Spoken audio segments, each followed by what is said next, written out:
I'm ready.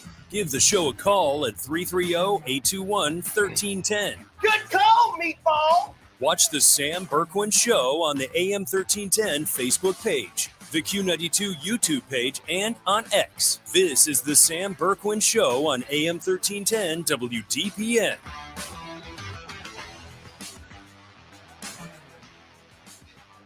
And hello and welcome, everybody. AM1310 WDPN. This is the Sam Bourquin Show, and boy, have we had a day today.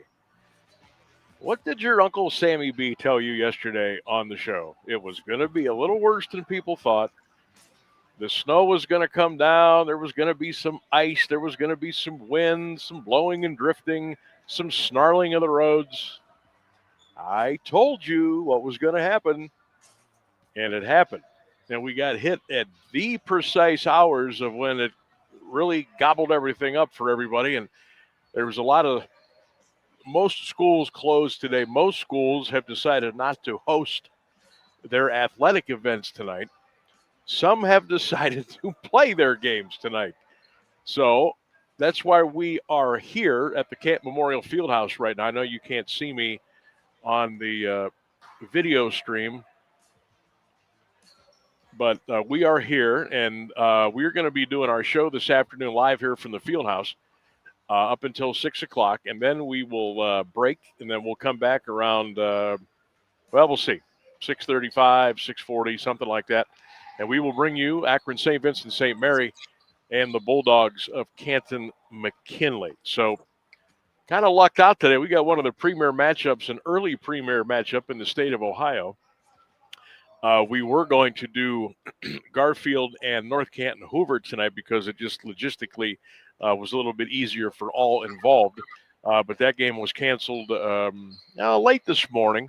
School was canceled early, obviously, but then they decided around 11 or noon to not play that game. So we were kind of in scramble mode a little bit, and looking at the schedule, looking at the cancellations, looking at the school closings. This was the next viable option. So shout out to everybody who was able to make this happen. Want to thank Joe Bogdan from Canton City Schools for kind of letting us pivot here at the last minute and move our show from the studio from Hoover to over to the Fieldhouse. Thanks to my partner Lee Foster. There was a big help today. All the folks back at the radio station, Christian, Keller, Rainsburg, Jake, everybody making the necessary adjustments that we needed to make so that we could get everything rolling and pretty much keep our normal schedule, which at the end of the day, you expect us to be on at a certain time to bring you things, and that's what we're here, and that's what we're going to do. So a little bit on the fly today. There probably will be technical issues. So we'll just have to deal with those again as we go. Another added nugget to this is instead of a doubleheader here today, it is going to be a triple header. So probably things are going to be pushed back a little bit. We'll see how the officiating is in the freshman game and then the JV game. So we'll see how close to a 7 o'clock start we are for the basketball game. But the freshman game, McKinley St. V at 4. JV was supposed to go. We'll go at 5:30, and the varsity around 7. Also, want to remind all of you tonight here on AM 1310 WDPN, Christian will have the call of Louisville and West Branch. That game, as far as I know, I haven't heard, but as far as I know, that game is still on. So that ball game will be right here on 1310 WDPN. Tonight, our FM game will be St. Vincent St. Mary Canton McKinley. That will be on 92.5 FM Q92, Q92radiosports.com, and all of our social media outlets. So make sure you kind of make note of that, and we'll remind you throughout the day. I know it's probably a little confusing as we get started here early in the basketball season, but we'll kind of walk you through it. Make sure you're checking out all of our posts on all of our social media platforms to get updated on the latest information and games and broadcasts and all those cool things. So it's a little bit easier for everybody involved to know where you want to go to listen to your teams and the station that will be providing the play-by-play for you. So again, we're in a little bit of a scramble mode today, but we're going to make this work, and we're going to make it happen, and going to bring you a great show as always. And then if you want to, here's how I'll explain it to you. We're going to be on the air doing the show till 6. If you want to listen to Louisville and West Branch tonight with Christian, stay here on AM 1310 WDPN. If you want to listen to the Pups in St. Vincent St. Mary, you can switch on over to Q92, 92.5 FM, Q92radiosports.com, and all the other sports social media websites as well. So we got you covered tonight. Louisville, West Branch, AM, McKinley, St. Vincent St. Mary, FM, and we'll continue to remind you of what the plan is going to be today and actually moving forward on every Tuesday and Friday, because that's going to be the plan.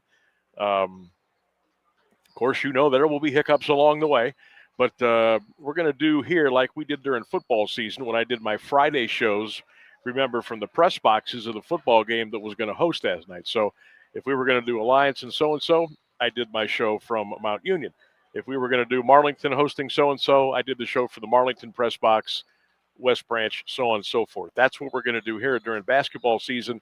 So on Tuesday and Friday afternoons, I will be at the gym that we're going to broadcast the game on the FM that night. And then the other days I will be in studio with Rainsburg, who is ready to pull his hair out right now.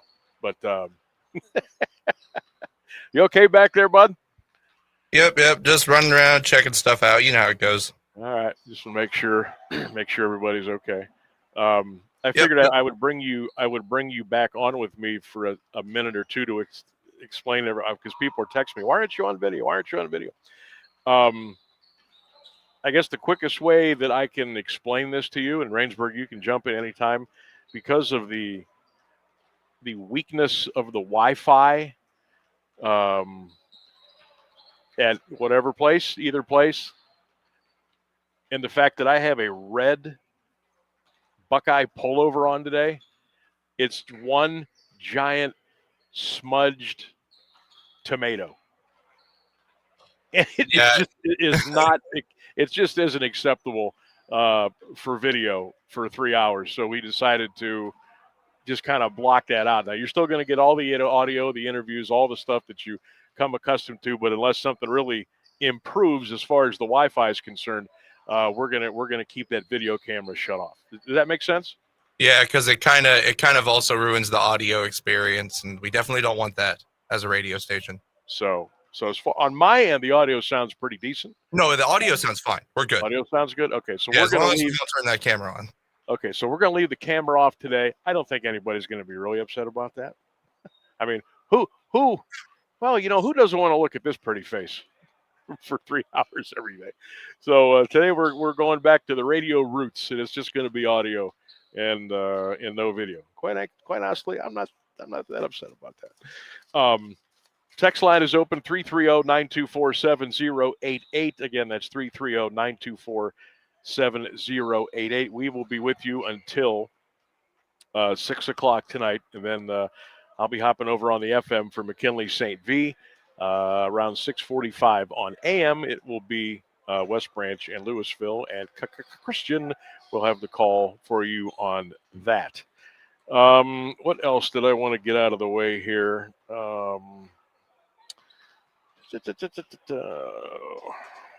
Okay, per Larry Kennard at Hoover, the Hoover game against Garfield that was postponed tonight, they are going to play that game on Saturday afternoon over at North Canton. I don't have a time for you, but I do know that it's going to be in the afternoon. Garfield Hoover rescheduled from tonight to Saturday afternoon over at North Canton Hoover.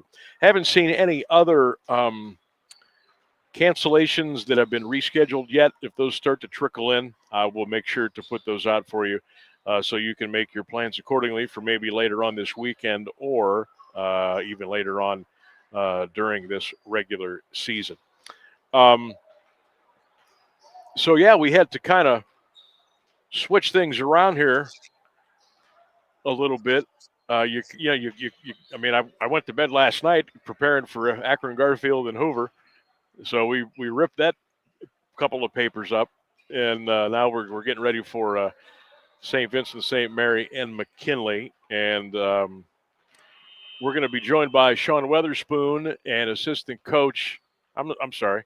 Spoon's coming up at 4:35 today, and I think he's going to bring a player. I apologize doing this on the fly here. Davey Thompson is going to come up too. So Spoon and Davey Thompson will be on the show here at 4:35 as we continue our live broadcast here from the Canson Memorial Fieldhouse. So we'll be talking some pups hoops for you on the program around 4:35.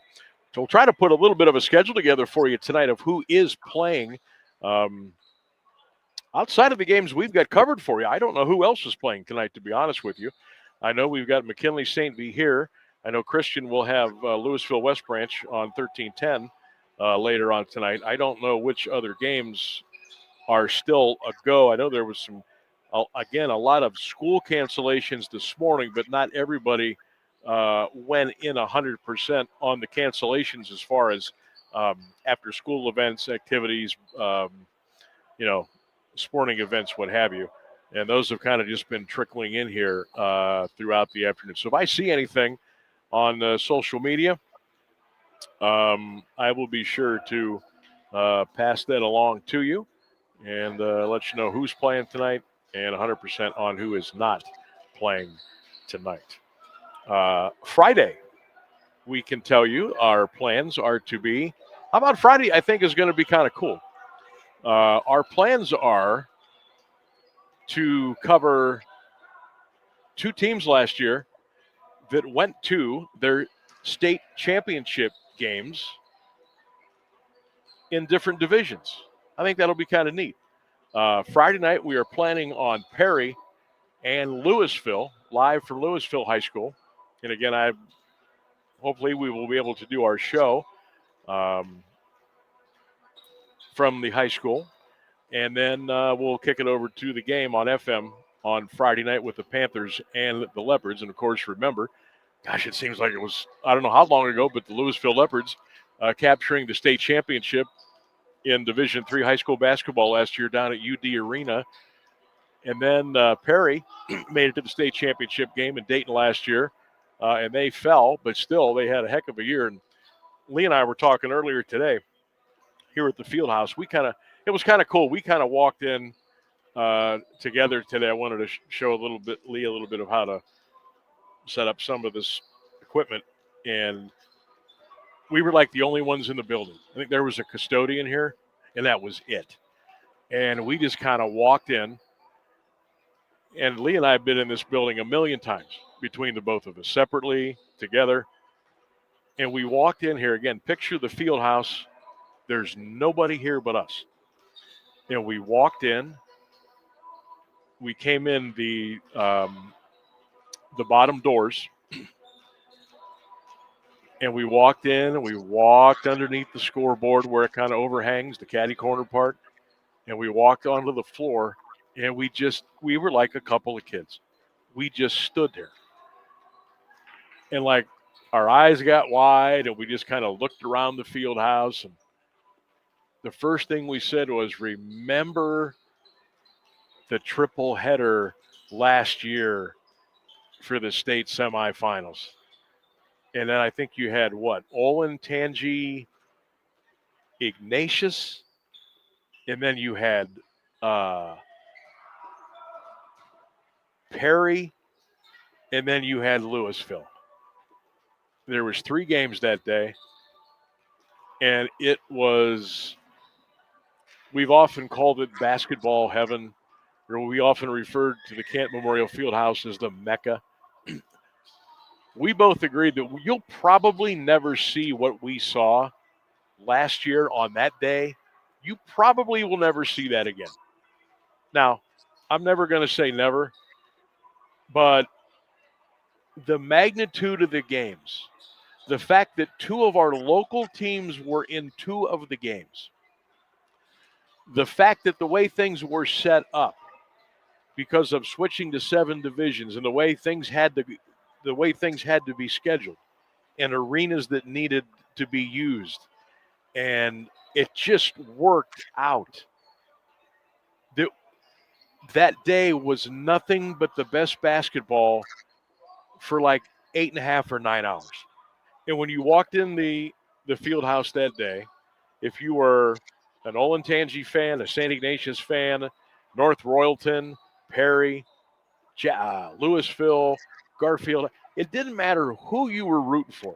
If you just would have been a basketball Joe off the street and you walked in here, the hair on the back of your neck and arms rose.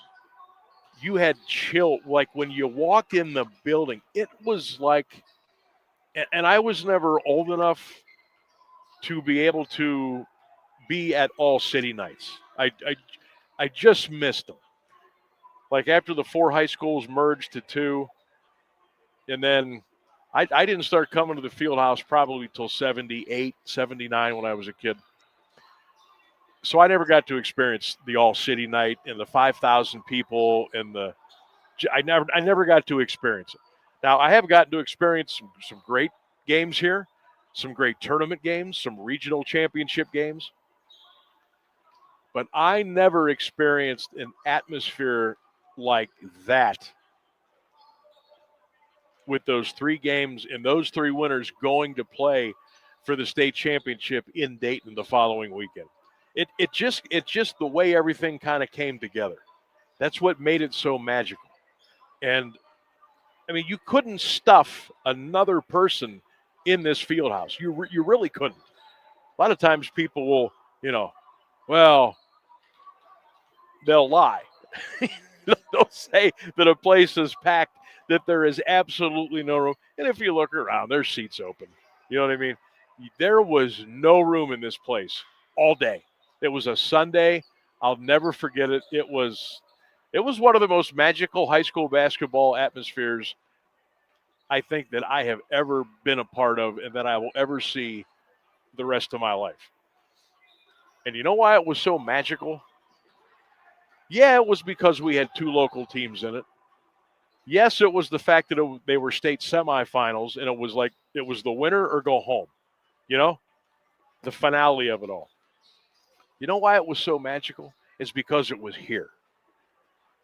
It's because it was at the Camp Memorial Fieldhouse, a place that just oozes tradition and excitement and drama and passion and glory and thunderous noise and magical ovations and crowds rising as one. And you would not have gotten that anywhere else.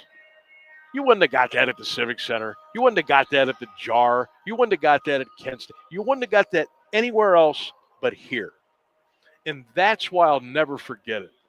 And gosh, if you were here, I hope you enjoyed and you squeezed every ounce of magic out of that day, because there's a 99.9% chance that what we saw on that particular day, you will never, ever, ever see that again. But boy, the memories we all made that day, that was incredible.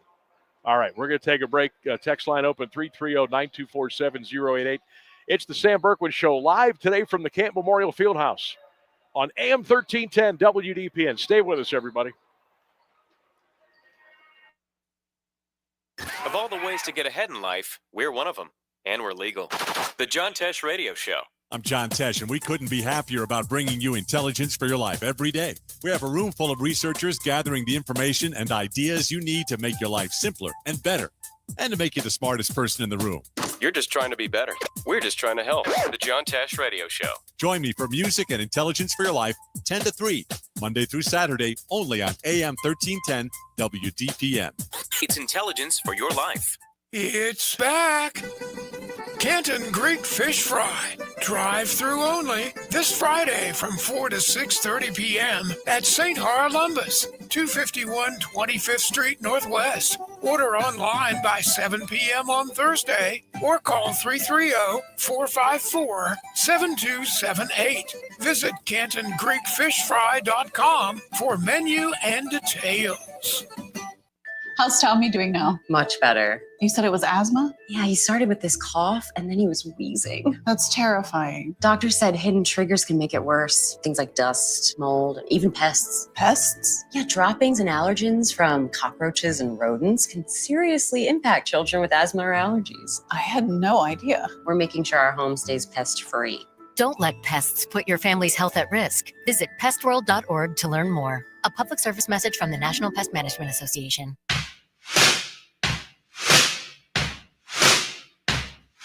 Now everybody, have you heard? If you're in the game. 1310 WDPN, welcome back to the Sam Bourquin Show as we broadcast live from the Canton Memorial Fieldhouse. Don't forget, check us out on all of our social media platforms, AM1310 WDPN on Facebook, on X, on Twitter, and of course the Q92 Radio YouTube channel. Live at the Mecca, baby. I'll tell you what, there is, I don't care what anybody says, there is no place like this to do basketball. Heck, it's even cold to do a show in. Freshman teams are kind of warming up down there right now. St. Vita not here yet, but the McKinley kids are down there. Some of the cheerleaders are here. Some of the scores table folks are here. And it's starting to look like a basketball night here at the field house. Not like when we walked in here, I don't know, about 1:40, I think it was, 1:35. And, boy, we were the only people here. And it was just like, wow, just kind of sit back and soak it all in. Sam, the state semifinals at the Fieldhouse were probably a once-in-a-lifetime experience. Yeah, there was nothing like it, and you'll probably never see that again. Also, got an update here. Dougie in the PTO says Perry's game with Warren JFK has been rescheduled for Saturday, December the 13th. The JV game will go at 5:30, and the varsity will go at 7. All right, that'll get you caught up here a little bit. We'll take a break. We'll come back. We got the news and weather coming up, and we'll return to the Fieldhouse for more of the Sam Bourquin Show live on AM 1310 WDPN. The latest news and the current Alliance area weather forecast are up next on AM 1310 WDPN. Good afternoon. It's 3:30. Defense Secretary Pete Hegseth cited the fog of war in defending a follow-up strike on an alleged drug-carrying boat in the Caribbean Sea earlier this year. During today's cabinet meeting at the White House, Hegseth said that he did not see that there were survivors in the water when the second strike was ordered and launched in early September, saying that the thing was on fire and citing the fog of war in defending the strike. Hegseth also said he didn't stick around for the remainder of the mission following the first strike and said that the admiral in charge had made the right call in ordering it, which he had complete authority to do. The Afghan national accused of killing one member of the West Virginia National Guard and wounding another has pleaded not guilty to first-degree murder, assault, and firearms charges. A D.C. judge has ordered him held without bond. ABC News national correspondent Stephen Portnoy has the latest. An affidavit filed in D.C. Superior Court says the suspect was heard to scream Allahu Akbar as he fired his six-shooter revolver toward a group of National Guardsmen. 2 of them were hit. A major in the Guard who was not wounded returned fire, and the suspect was taken down when he attempted to reload. Ramanullah Lachenwall appeared in court remotely from his hospital room. His court-appointed attorney entered a not-guilty plea on his behalf. Through an interpreter, Lachenwall told the judge he cannot open his eyes, and he has a pain in his ear. Russian President Vladimir Putin has accused Kyiv's European allies of sabotaging U.S.-led peace efforts to end the nearly 4-year-old war in Ukraine. His comments came after speaking to an investment forum and before he met a U.S. delegation led by envoy Steve Witkoff and President Trump's son-in-law Jared Kushner in the Kremlin. Putin said the Europeans don't have a peace agenda and are on the side of war. The Russian leader accused Europe of amending peace proposals with demands that are absolutely unacceptable to Russia, thus blocking the entire peace process, only to blame Russia for it. San Francisco is suing the nation's largest food manufacturers, claiming they are knowingly making mass-produced chemical-filled foods that are making Americans unhealthy. ABC's Alex Stone reports. Alleging many of the foods Americans eat every day are making people sick, even those marketed as being healthy, like strawberry Cheerios, Nutri-Grain bars, and Wheat Thins. San Francisco City Attorney David Chu is suing some of the biggest food manufacturers, claiming their foods have been formulated with chemicals to make them addictive. while making Americans unhealthy and putting the healthcare costs on the public. We have reached a tipping point in the scientific research about the harm of these products. He alleges the food industry learned from tobacco how to make certain foods addictive without consumers' knowledge in order to increase profits. Alex Stone, EBC News. In response, the Food Industry Trade Group says that the brands have introduced new products that reduce sugar and sodium and no synthetic color additives. It's 33 degrees and Alliance at 332. This is WDPN News. I'm Jeff Mears. Meteorologist Mark Johnson has the latest forecast on AM 1310 WDPN. All right, roadways are getting cleared off. Snow is pretty much done. Maybe a flurry through the afternoon. Otherwise cloudy, 34 degrees for the high. Overnight, a mainly cloudy sky, cold and quiet. Our low in the lower 20s. I am Mark J. Weather from 3 News.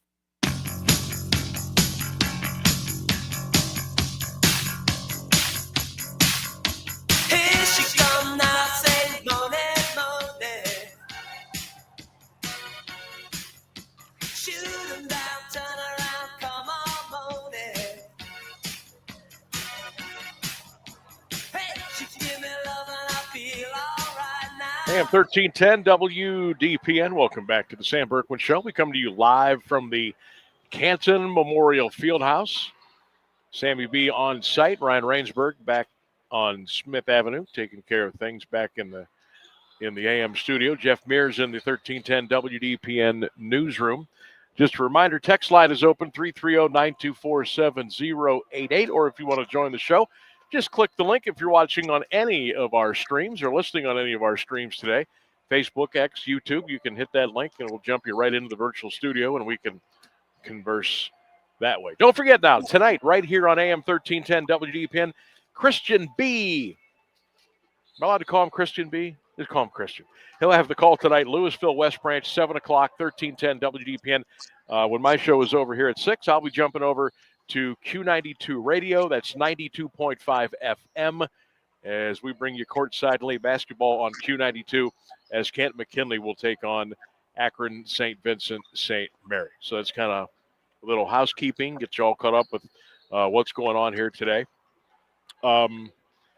Friday night, we are planning on Perry at Louisville on the FM, and on the AM, it will be Salem at Alliance. So that's the high school basketball plans we've got for you so far this week. Just going to talk a little. You know what? I'm going to wait on that. I'm going to wait on that for a little bit later. I did want to talk to, just since we're kind of doing the high school theme talk here a little bit today, wanted to talk about what's going on this weekend over at Tom Benson Hall of Fame Stadium.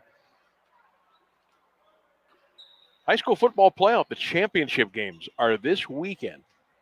And I know for some, maybe quite a few, it's kind of been like out of sight, because we lost our last local team, which was Maslin, right, a couple of weeks ago.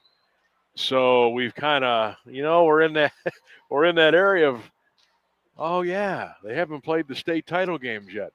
So kind of want to give you a little, with what's going on this weekend at Tom Benson Hall of Fame Stadium. Of course, invite everybody to come around the Hall of Fame Village if you wish and take advantage of some of the eateries that are open and spend some time over there before, during, or after some of the ball games.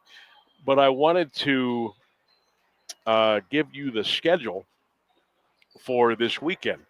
And it starts actually Thursday night, December the 4th at 7. And this is a rematch of last year's Division II's championship game. And this is Avon and Cincinnati Anderson. Anderson comes in 14-0. Avon comes in at 13-1. Last year, remember Coach Elder and Avon won this game by a score of 20-13. It was a pretty entertaining game last year for the Division II state title. So that's coming up this Thursday night at 7 p.m. And now when we're all done here, I'll give you the how you get your tickets, the cost of the tickets, and some other stuff. So you're kind of all set and ready to go here. Avon, it's their third championship game appearance. Anderson in the championship game for the fourth time. And some of you might be saying, Cincinnati Anderson, Cincinnati. Oh, yeah. Go back to 2007 at Paul Brown Tiger Stadium. Cincinnati Anderson knocked off Louisville that year, remember, to win the Division II state championship. If I remember correctly, I was calling that game, and I think there was like 14,000, 12 or 13,000 people at the game that night. That was one of the better crowds we've had in Stark County, period, while hosting the games, either when it was at Fawcett, Paul Brown, or now at Tom Benson. That was, I remember that night. That was electric. That really was. Really wish Louisville could have got that one, though, but Anderson had a tight end that was like 7 foot tall. They just kept throwing him the ball all night, and they beat the Leopards in that title game. So let's move ahead to Division 4 now. On Friday morning at 10:30, 11-3 Glenville against 14-0 Shelby. How many of you know the nickname of Shelby? Rainsburg, you know what the name of the nickname of the Shelby High School football team is? Take that as a no. The Whippets. The Shelby Whippets are going to take on the Glenville Tarblooders Friday morning at 10:30. The Ville is in their fifth championship game. Remember they went back-to-back in 22 and 23? How about Shelby? How cool is this for them? How cool for the town? This is their first championship game appearance ever. So hopefully a nice crowd to see Glenville and Shelby on Friday morning. Too bad they got to kick off at 10:30 in the morning, but that's what it is. Division 3, 3 o'clock, Friday afternoon. 11-4 Toledo Central Catholic against 13-0 Columbus Bishop Watterson. And if you're saying, gosh, again? Yes, this is the third year in a row that these two teams have met for the Division III state title. Toledo Central won 27-7 in 2023. Last year, in a really, really good game, Watterson won 19-14. That was a great game. I remember that last year. Toledo Central Catholic, they're playing in their 8th championship game. Watterson is also playing in their 8th championship game. Watterson has won 3 titles. TCC has won 5. So it is indeed the usual suspects for this one.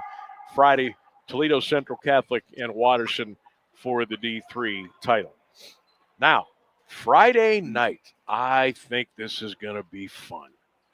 I am hoping that our friends from Cincinnati and Olentangy and Columbus make the trip to Canton, because I think this is going to be a whale of a game. Cincinnati St. Xavier will be taking on Olentangy Orange. The Bombers are 11-2. Orange is 14-0. This will be their 8th time in the state championship game. They've won 4 titles. All right, the last one was back in 2020.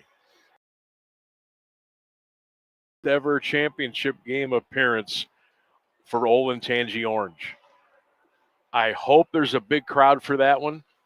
Friday night, 7:30, X and Olentangy Orange for the Division I.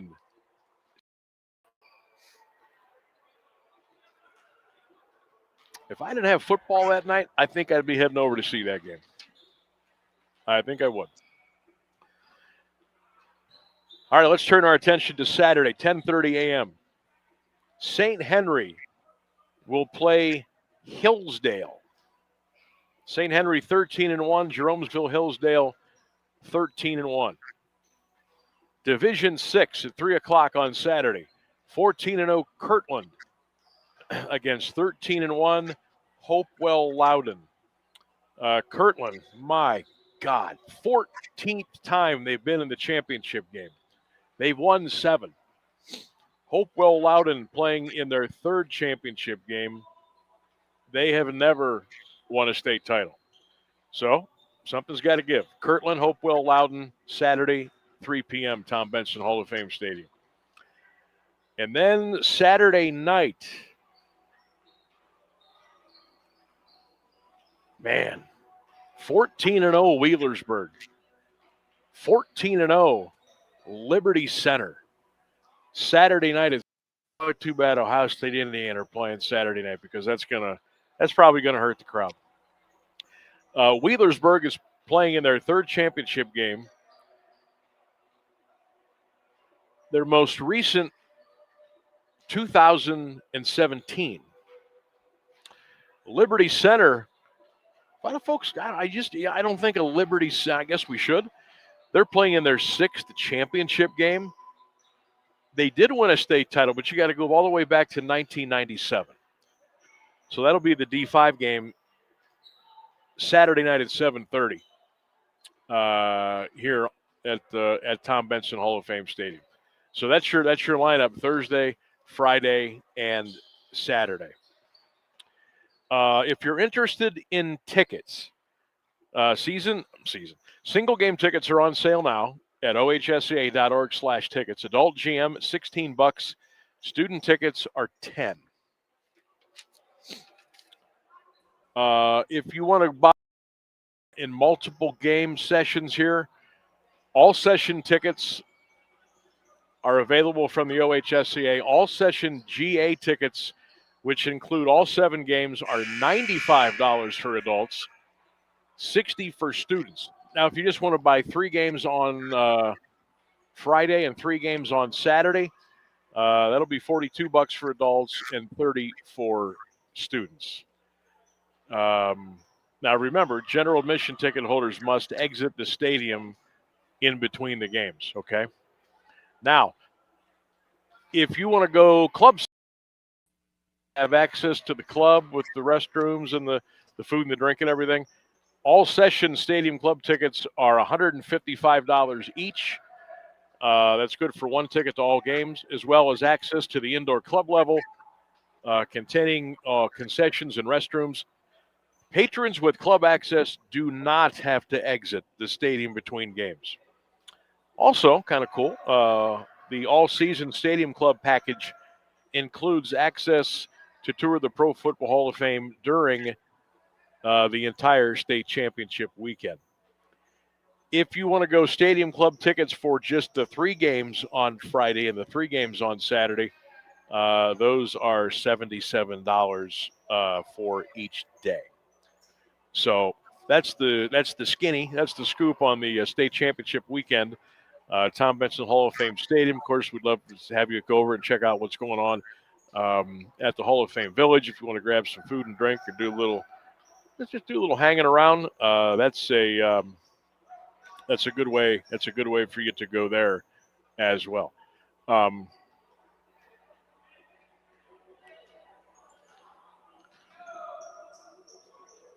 I wonder what the crowds are going to be. I wonder what the crowds are going to be this weekend at Tom Benson. No, not only are there no Stark County teams playing, there is no one from Northeast Ohio except, now Glenville, I get, Glenville, Kirtland. But those are the closest. We got teams coming from Shelby, Toledo, Columbus, Cincinnati, Olentangy, Jeromesville, St. Henry, Wheelersburg, which is a pretty good trip, Liberty Center, and I've got to plead, I don't know where Hopewell Loudon is. I'm not even going to guess. I don't want to embarrass myself. I don't know where Hopewell Loudon is, but I know it's not close to Stark County. Okay, so there's going to be a lot of teams and a lot of fan bases that are going to be doing some pretty good traveling this weekend coming up to Canton. So I'm wondering what the crowds are going to be. Again, Saturday night, Wheelersburg Liberty Center. That's a great matchup. But you got the Buckeyes playing Indiana that night. And you know how it is nowadays, man. People want to stay in, they want to stay warm, and they want to watch big games on TV. So I'm assuming that that's going to be one of the games that's not as well attended as others. I think Hopewell Loudon will bring a nice crowd. Kirtland, I mean, they've been here so many times. I don't know. I wonder how many folks will come down for that. St. Henry Hillsdale, I don't know what kind of a crowd you'll have there. On Friday, St. X, Olentangy Orange, that will probably be the big ticket for the weekend. The biggest schools, obviously. X has a really good following. And I think Olentangy Orange, which is kind of one of those up-and-coming schools down there in Olentangy, because they keep building high schools every 15 minutes down there. The fact that this is their first time here for a state title game, I think there'll be a nice crowd on Friday. Toledo Central Catholic, Columbus Watterson, locally, not sure. I know both schools will bring they'll bring decent crowds. I don't know how big. Glenville does not travel. Shelby will bring everybody in the town. So the Friday game at 10:30 might be pretty decent as far as attendance is concerned. And then Thursday night, Avon will have a nice crowd here. I don't know how many folks are going to come up from Cincinnati. Hopefully a few. But that depending on the weather, Thursday night again, we'll see what the crowd is going to be for that. But that's kind of setting the table for you as far as the OHSAA state championship games. And I wonder, I'll throw this out to you. Who do you think? What games do you think are going to draw the biggest crowds? And are you planning to go to any of the games this weekend? Are you going to check out the game on Friday? Any of them? Any games on Saturday? You're thinking about popping down to the game on Thursday night? I would love to hear from you. A, what do you think the crowds are going to be like? And two, are you going to be attending any of the games this weekend? That's going to be our Sam Bourquin Show double poll question of the day.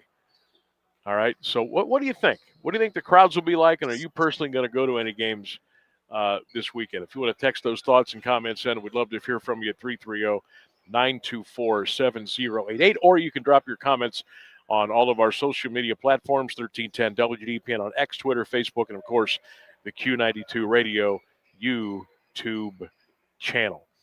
Kind of reset the scene here at the field house. There is a triple header that will be happening today. Freshman game, McKinley and St. V will begin at 4. The junior varsity game will hopefully run on time and get started at 5:30. And then the varsity tonight, the Pups and the Irish at 7. And that game will be on 92.5 FM, Q92 Radio, and Q92radiosports.com. You can join myself and my partner, Lee Foster, as we go courtside with Sammy B. and Lee on Q92. That's tonight, a little bit before 7 o'clock. But I will be keeping you company until 6 right here on AM 1310 WDPN. We'll take a break and come back. The Sam Bourquin Show live from the Mecca, the Canson Memorial Fieldhouse. We'll return after a bit on 1310 WDPN. Stay with us. You've always enjoyed an active lifestyle, hiking with family, resort vacations, the occasional trip to the spa, and nights out with friends at your favorite restaurants. You want and need your lifestyle to follow you into your retirement years. Now, imagine a place with peaceful surroundings, resort amenities, and easy access to city life. It's just around the corner at Copeland Oaks. Copeland Oaks has earned a reputation as more than a retirement destination, but also a place to call home. An independent consultant for senior living rated Copeland Oaks with a perfect score, and it's easy to see why. Maintain your lifestyle on the beautiful Copeland Oaks campus with all the amenities you love, and if you need it down the road, assistance is there. Keep living your life to its fullest at Copeland Oaks, your all-inclusive senior living resort. Visit CopelandOaks.com for more information. That's CopelandOaks.com. High school basketball is on AM 1310 WDPN all season long. Brought to you by SARTA. I'm Christian Bigglesworth, calling boys and girls action from around the Eastern Buckeye Conference. the Alliance Aviators, the Marlington Dukes, and the West Branch Warriors. And this year, listen live and free on the AM1310 WDPN Facebook and X pages and the Q92 YouTube channel.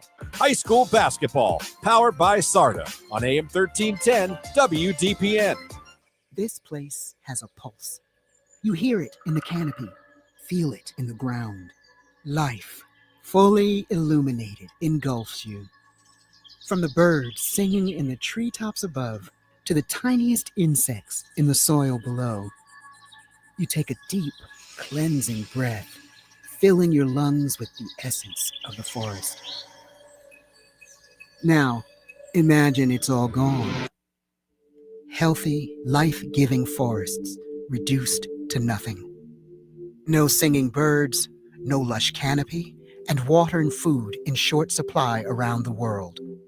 Time is running out to protect our forests, and without our love, they can and will disappear. It's our choice. Love it or lose it. Help protect our forests. Visit World Wildlife Fund at wwf.org/love.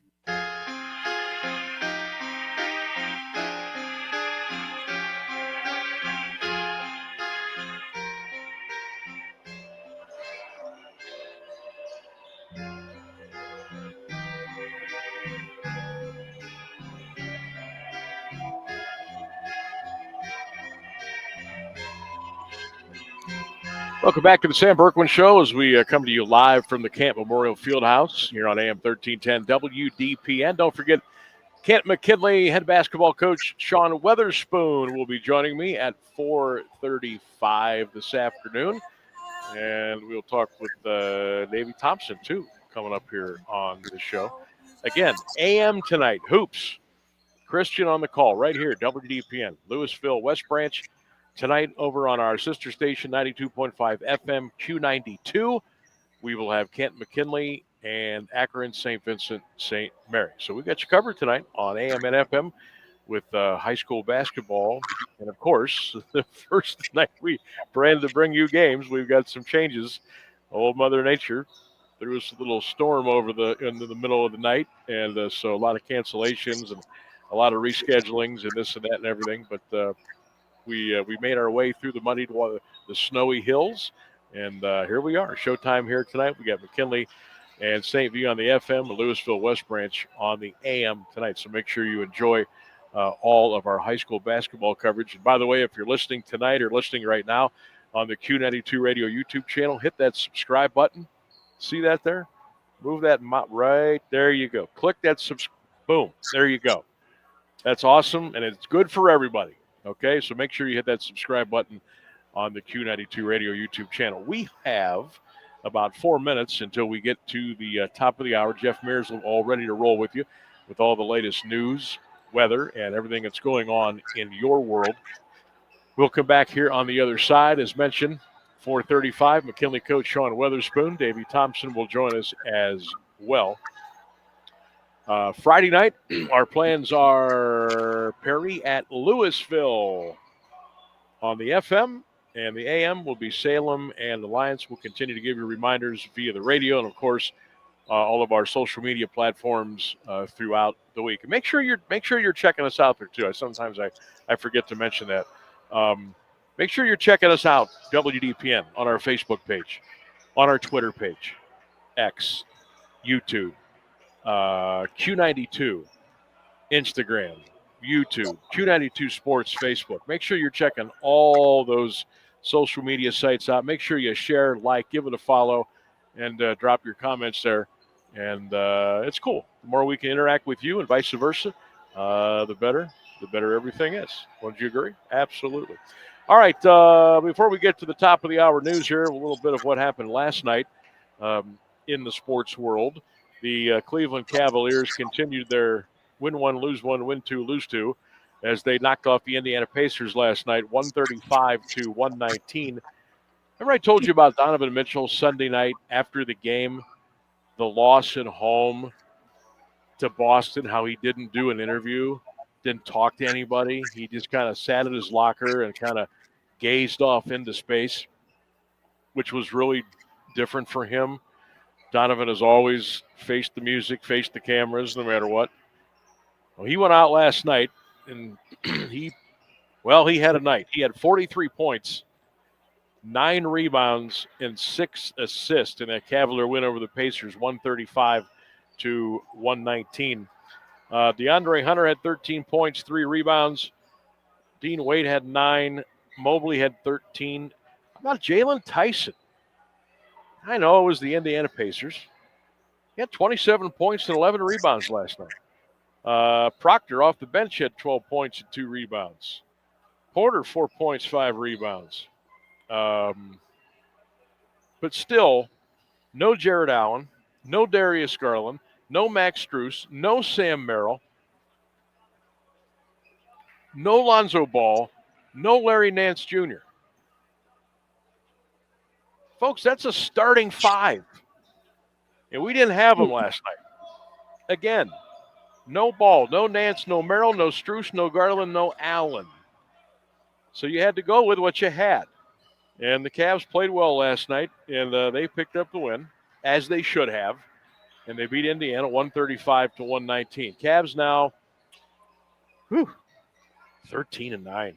The Pacers are 4-17. NFL game last night, kind of not competitive. Okay, New England beat the Giants 33-15. It was 17-0 after the first quarter.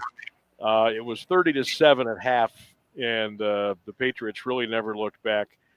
Holy cow, the New England Patriots. Can you believe this?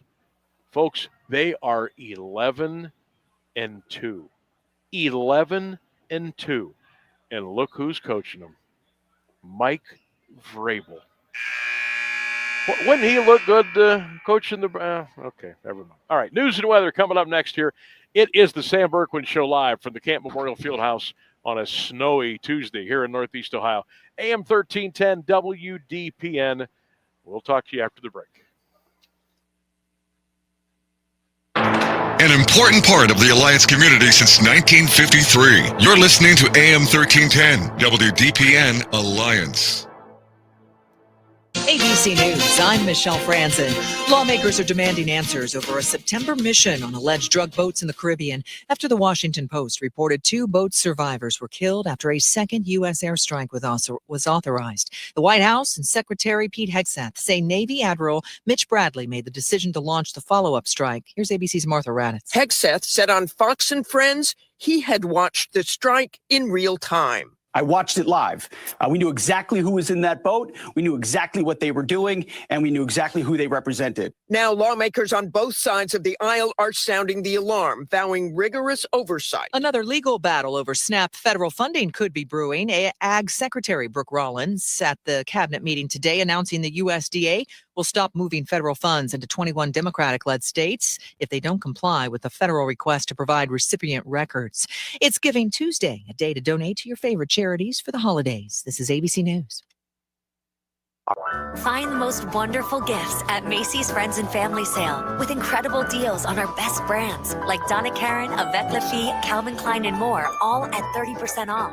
Plus, take 15% off beauty and fragrance from Lancôme, Clinique, and Yves Saint Laurent. Or Star Rewards members can earn $20 in Star money for every $100 spent on eligible brands. Going on now, only at Macy's Friends and Family Sale. Savings off regular and already reduced prices. Exclusions apply. When you switch to Progressive, you could save bundling your home and auto. Then you could put that money towards some of the surprisingly more expensive things in life. May I help you? I just wanted to request a late checkout, please. Of course. That's $30 per hour for up to 4 hours. Huh. Okay, but if you can offer a late checkout, then that probably means no one is staying in that room. So if it's empty, maybe I can just stay a few extra hours. Oh, aren't you adorable? Life costs a lot, so bundle and you could save with Progressive. Progressive Casualty Insurance Company, affiliates, and other insurers. Not available in all states. Now, the latest Alliance area news from Jeff Mears on AM 1310 WDPN.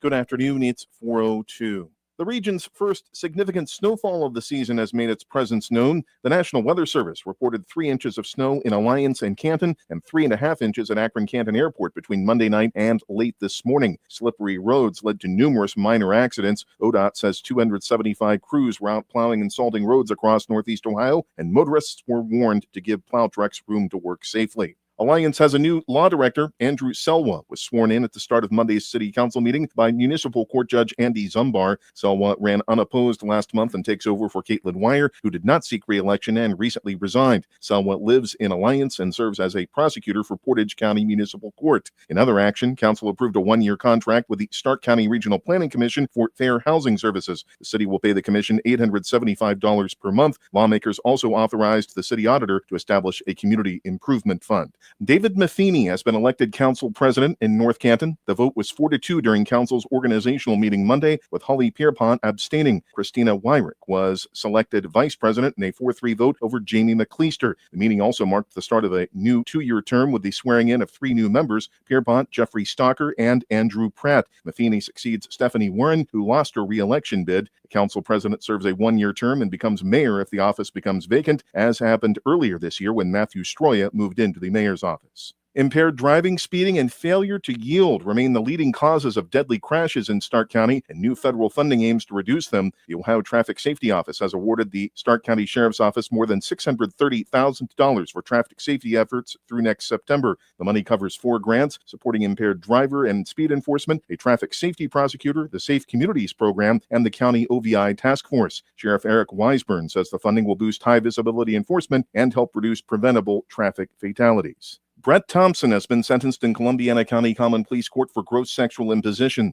According to a secret indictment issued last January, the 20-year-old East Liverpool man compelled the victim by force or threat of force to sexual conduct over a 2-day period in October 2023. Thompson entered an Alford plea, acknowledging the prosecution had enough evidence to convict him while maintaining his innocence. He was sentenced Monday to 18 months in prison and 5 years of probation and must register as a Tier 1 sex offender for 15 years. Thompson was originally charged with 4 counts of rape. An autopsy has been completed as investigators work to determine the cause of death for a Middleton Township woman found over the weekend. Columbiana County Sheriff's deputies discovered 36-year-old Miranda McPherson Saturday afternoon at a home on Quay Road. The Sheriff's Office says toxicology and other tests are still pending, but Sheriff Brian McLaughlin confirmed today that no injury caused her death and the case is no longer considered suspicious. Youngstown police are investigating a weekend 3-vehicle accident that has now turned fatal. The crash took place Saturday night on the Madison Avenue Expressway near Wirt Street. A woman who was the driver of one vehicle died later from her injuries. Her name has not been released. 3 people involved in the incident were transported to St. Elizabeth Health Center. Authorities confirmed one of the vehicles caught fire after the collision. A Youngstown woman has been sentenced after her conviction for child endangering and domestic violence. Today, 51-year-old Stacy Gilmore received 3 years of probation, including 8 months in the Mahoning County Jail, with credit for more than 180 days already served. She was found guilty in October of unlawful restraint, domestic violence, and 2 counts of child endangering. The case stemmed from a 2023 Boardman police investigation after her child was found alone at Target, reporting abuse at home. Gilmore plans to appeal. She is ordered to have no contact with the child, and any probation violation could lead to a 3-year prison term. The man involved in an officer-involved shooting in Austintown Sunday night is now in stable condition. That's according to his wife. 33-year-old Jacob Hall, a corrections officer at Northeast Ohio Correctional Center, was shot by police at his home on North Yorkshire Boulevard while officers responded to reports of suicidal and homicidal threats. Hall's wife tells WFMJ-TV the incident was a suicide attempt and he did not intend to harm anyone else. There were no injuries to officers. Core Civic, which operates the facility, says it is investigating and will take appropriate action. The Ohio BCI has taken over the case. A federal appeals court has issued a split ruling in Trumbull County Commissioner Nikki Frenchko's lawsuit over her 2022 arrest. The court overturned a lower judge, ruling that sheriff's deputies had probable cause to arrest Frenchko for disrupting a county meeting, thus shielding the arresting officers from the unlawful seizure claim. But the court allowed her state law, civil conspiracy, and false arrest claims against former Sheriff Paul Monroe and other county officials to proceed to trial. The judges stated a jury could infer the defendants acted in bad faith by plotting the arrest. The appeals court has remanded the case for a lower court to determine if Frenchko can prove she was singled out for her protected speech. A Columbiana man who pleaded guilty in a child sexual abuse material case was sentenced today in Trumbull County Common Pleas Court. 29-year-old Zachary Seidner received 3 years of probation. He was convicted of 2 counts of illegal use of a minor in nudity-oriented material. The charges followed a July 2024 investigation by Girard Police. As part of the sentence, Seidner was declared a Tier 1 sex offender, requiring him to register with the sheriff's office once a year for 15 years. It's 33 degrees in Alliance at 4:07. This is the local edition of WDPN News. The forecast is next, a service of Canterbury Villa of Alliance. I'm Jeff Mears. This WDPN weather is brought to you by Canterbury Villa of Alliance, where your loved ones become family. Schedule a free visit today by calling 330-821-4000. Quieter weather for your afternoon, maybe a flurry here or there. Cloudy for the most part, a high 34 degrees. Overnight, mainly cloudy skies, cold, our low 21. I am Mark J. Weather from 3 News.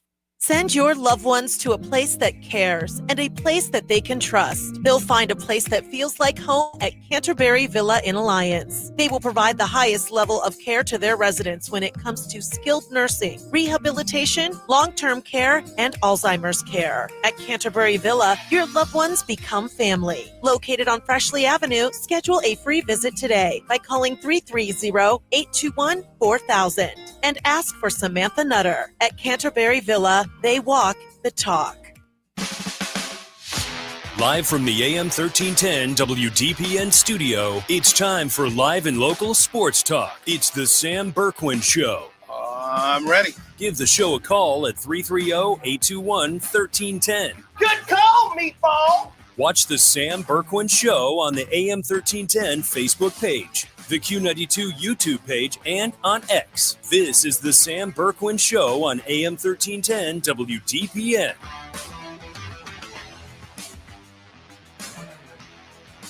And good afternoon once again. Welcome to Hour 2 of the Sam Bourquin Show here on AM1310 WDPN on X, Twitter, Facebook, and the Q92 Radio YouTube channel. Today we're coming to you live from the Canson Memorial Fieldhouse, home of the McKinley Bulldogs. Later on tonight, the Pups will be taking on the Irish of Akron St. Vincent St. Mary in high school basketball. Now we should, if you're just joining us today for the first time with the bad weather over the middle of the night and the cancellations and a bunch of stuff going on today, I was to be coming to you from Hoover today in getting ready for the Hoover and Akron Garfield game tonight over on FM Q92, but that game was canceled. So after a couple of hours of scrambling and emailing and calling and texting with a bunch of different folks between the schools, myself and Lee and the radio station, and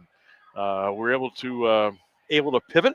So we're doing the show live here today at the Fieldhouse, and then later on tonight on Q92, that's 92.5 FM, it will be Kent McKinley and St. Vincent St. Mary.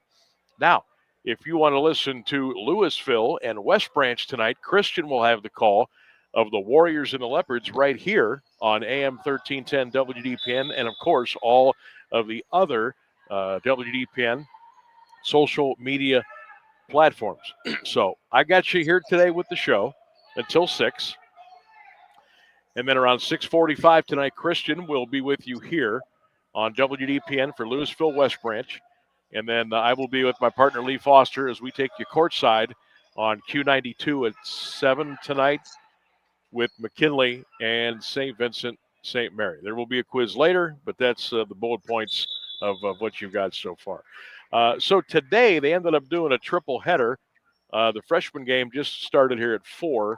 JVs will play at 5:30, and the varsity will tip hopefully around 7 o'clock tonight. Lots of schools obviously called off. Lots of games were canceled, but like I said, we were able to maneuver through the slick spots, and we got set up for the show here today. I want to thank Joe Bogdan and the folks here at Canton City Schools, and thanks to everybody who was able to scramble and reroute at the last minute today with the radio station and our great folks back at Q and 1310. Here we are.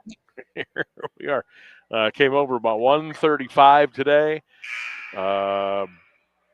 Brought the parked underneath by the ticket office, got the equipment out of the car. Lee and I hoisted it upstairs, and then I went and moved the car back to another spot. And here we are. It's every day is every day. There's no such thing as same old, same old. There's no such thing as 9 to 5. There's no such thing as everything working. But you know, everybody comes together and you pull together. And as like the coach of the Minnesota Golden Gophers would say, row the boat. All right, we all got to row the boat in the same direction, and that's what we're doing today. Text line is open, 330-924-7088. That's 330-924-7088. Should mention myself being on site here at the field house. Ryan Rainsberg is holding the fort down back at the studios of AM 1310 WDPN, and we always appreciate his hard work with the show and games over the weekend and being a big part of what we're doing here on the show. It's a hard fort to hold down, Sammy. Brother, I have seen it in action, and I know how hard it is. Sometimes I literally can't believe how hard it is, but we do appreciate everybody's efforts, and looking forward to high school basketball. Now, obviously, with you living, really close to the radio station, you didn't have any trouble getting in today, did you? Nah. I drove in with like a pound of snow on my car, but that's fine. Yeah. Now, did they get to the roads over by the station today and all that, or were they a little bit slick still? Yeah, no, they usually get over here pretty good. So they know we're here, I think. That's good. I always kind of wondered, you always know that State Street's going to be taken care of. But you wonder, about some of the offshoot roads, some of the alleys. Maybe sometimes the plows and trucks don't get there maybe as quickly as you would hope. But I know because obviously school was canceled this morning, so I didn't have to take our son to school this morning. And then I got a double bonus. My wife texted me about, I don't know what time it was, 7:10 or something like that this morning. Actually, I'm going to read it verbatim. It says, "Do not come to your dentist appointment this morning. The roads are blank." That was at 6:40. At 6:53, I repeat, do not come to your dentist appointment. Do not come. The road's blank. So I got a bonus. I didn't have to go to the dentist this morning. I was telling her last night. She said, "Don't forget now, you got your 8 o'clock appointment this morning." And I said, "Not if there's a blizzard." And she's like, yeah. So last night when I got home from the radio station, I got home at about 8:15. And I noticed her car was still out in the driveway. So I pulled in the garage and put the door down. I walked in the house. I said, "Don't you want me to park outside? Because you're going to leave before me tomorrow." And she said, "No, I don't think it's going to happen." Okay. Oof. Okay. I said, "Look here, I'm being the good husband. If you want to park the car in the nice warm garage, I'll worry about farting around in the morning, getting the scraping and the shoveling and getting Dylan to school, and I'll go on with life." She says, "No, you stay in the garage." Okay. Well, obviously she was in a mood this morning because she got up, I think, 5:40 or whatever. And of course our phones were going off about, Central being called off today, and sports practices were called off today. And so she had to leave a little bit extra early. And then I got the text about no dentist. I'm like, ha, beautiful. So we were able to go out and shovel the drive today, and then we went up to Washington Square, and we got a couple of subs up there from a place. They don't advertise with us, so I'm not going to mention them, but the slogan is "The smells are free," if that tells you who it was. And we brought those back to the house, and we had a little lunch, and then I got ready, and I came over here about 1-ish. And my partner Lee met me, and we brought the equipment up, and here we are. But I just had a feeling that snow was going to be enough. Now, was it the storm of the century? No. Was it the blizzard of 77? No. but it was enough to when we got the snow in the blowing and the drifting that travel was kind of a pain in the rear end for what I've been reading.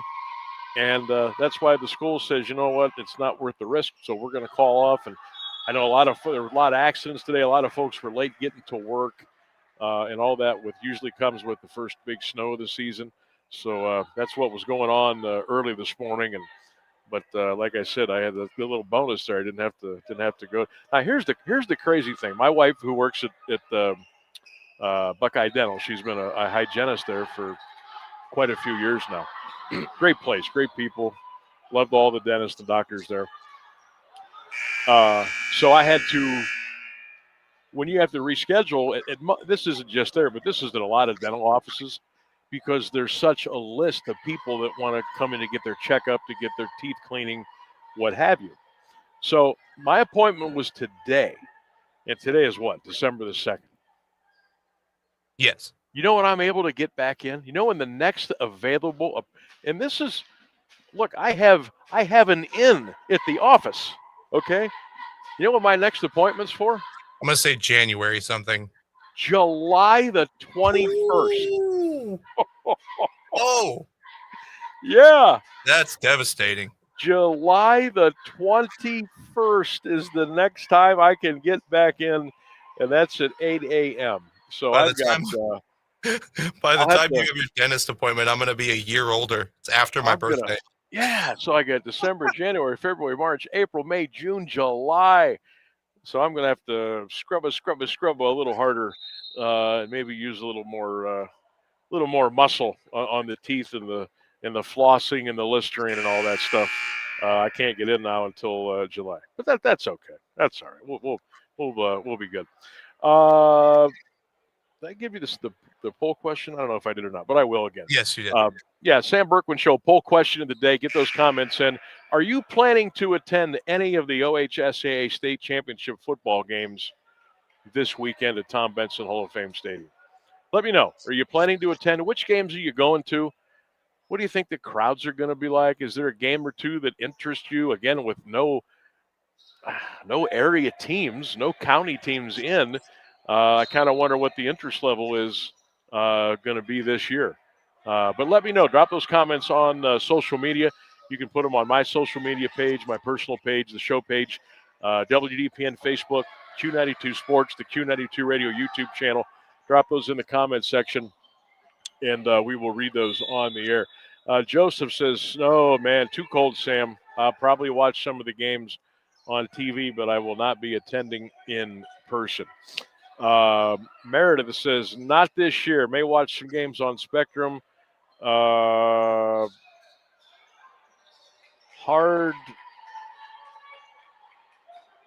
to get excited because of no county teams in the finals." George says he may attend the Division I game Friday. It all depends on the weather. Samuel says, hope to see the Olentangy game. That should be a good one. Marissa says, probably catch a game or two on TV, but with no Star County team in, I will pass for this year. All right, so keep those comments coming in. If you're going to attend a game this weekend at the Benson, which game are you going to check out? And are you excited? Or do you think it's going to be, it really does help. I know I'm being Captain Obvious here, but it really does help if you have a local team or local teams in the finals. Now, Massillon has kind of saved the county's bacon, right? The last handful of years. How many state title games have they played in? 4? 3 or 4. And they got the one against Hoban a couple years ago. But with no county teams in, it's sometimes it's a little hard to drum up the interest. And then, of course, you look, okay, so you start looking around to the closer areas, the proximity, and you say, okay, well, the closest teams we have now are Kirtland and Cleveland Glenville. All right, so it's kind of hard. You try to promote and market as best you can. Of course, we love to help the village and the folks at the stadium and try to promote and pump up the business for them a little bit. We have a great relationship with them, and But I know they're probably facing a really tough task of getting folks to come, just because there's no real true area teams. You got some folks making some big drives this weekend. Now, the one good thing is, from the county's perspective, from the hotels and restaurants and everything like that, with teams coming from Cincinnati and Olentangy and St. Henry and Wheelersburg, some of those folks probably going to stay the night, or maybe 1 or 2 nights, and they'll camp out here up in the county and do some stuff and spend some money in the area. So that's kind of good. But I wonder locally how many of the locals are going to go and check these games out. Of course, if you have Spectrum, you can get them for free. If you don't, you can certainly. I know a lot of people will log on there and they'll pay I think it's $9.99 a game or something like that. So we'll see. I'll be interested to see what the attendance is this weekend with the teams that are in it. I'm interested to see, what's the weather going to be like with games beginning on Thursday night, going all the way through Friday and Saturday. Right now, it doesn't look bad. Thursday night's going to be cold. Geez, it's going to be 12. Hey, Thursday night's going to be cold, but no precipitation. It's going to be clear, but it's going to be cold. We're going to be in the teens on Thursday night. Friday for the day, the high of 32, the low of 22. No precipitation. Saturday doesn't look bad either. Overcast, high of 34 to low of 25, but no precipitation in the forecast. It's really kind of bizarre. Since we got that storm overnight, we really aren't expected to have any rain or snow for another week.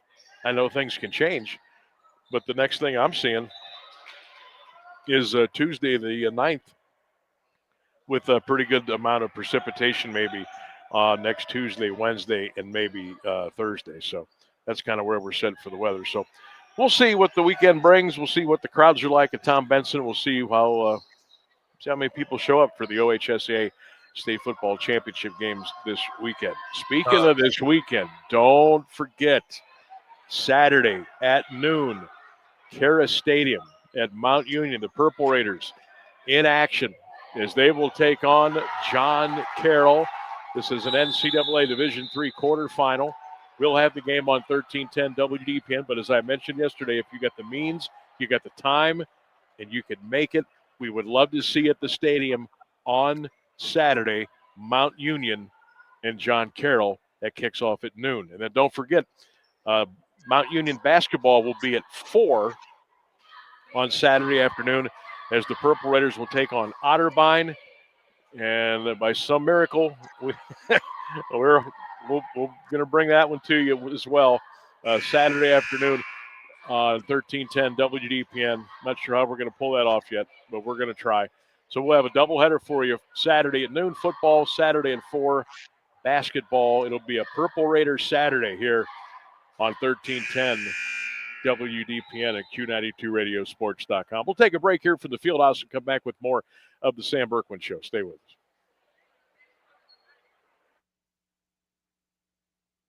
You've always enjoyed an active lifestyle, hiking with family, resort vacations, the occasional trip to the spa, and nights out with friends at your favorite restaurants. You want and need your lifestyle to follow you into your retirement years. Now, imagine a place with peaceful surroundings, resort amenities, and easy access to city life. It's just around the corner at Copeland Oaks. Copeland Oaks has earned a reputation as more than a retirement destination, but also a place to call home.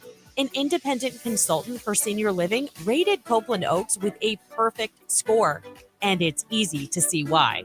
Maintain your lifestyle on the beautiful Copeland Oaks campus with all the amenities you love, and if you need it down the road, assistance is there. Keep living your life to its fullest at Copeland Oaks, your all-inclusive senior living resort. Visit CopelandOaks.com for more information. That's CopelandOaks.com. We are the keepers of the wild, America's original and most invested conservationists.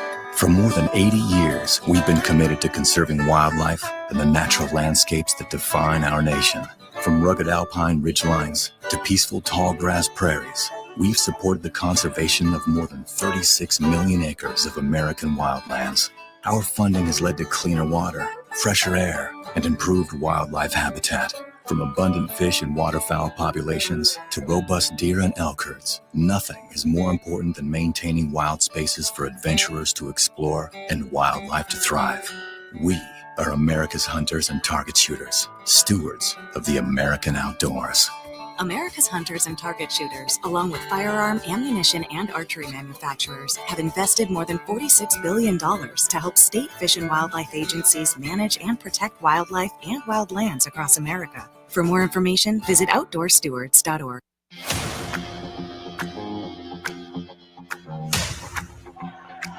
All right, it is that time for Sammy B's Best Bet.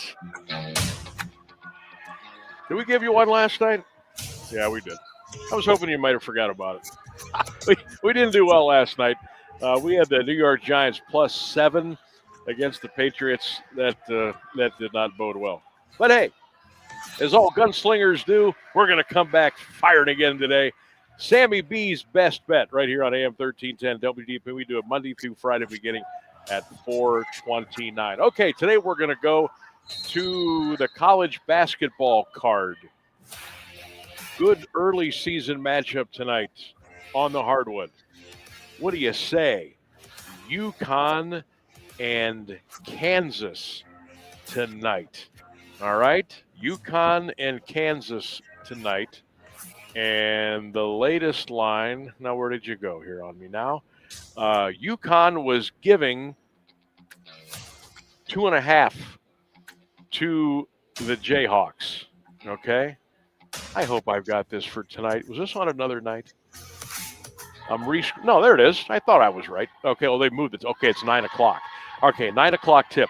Number 5 UConn at number 21 Kansas. The Huskies on the road tonight, laying 2.5. The total is 142.5. I absolutely love small home underdogs. I love them in football. I love them even more in basketball. And there's no place like Rock Chalk J House, and I think UK is going to take care of it tonight. The Kansas has won 3 games in a row. UConn has won 2 in a row, but I love the home dog. I love the atmosphere at the Fog Allen Fieldhouse.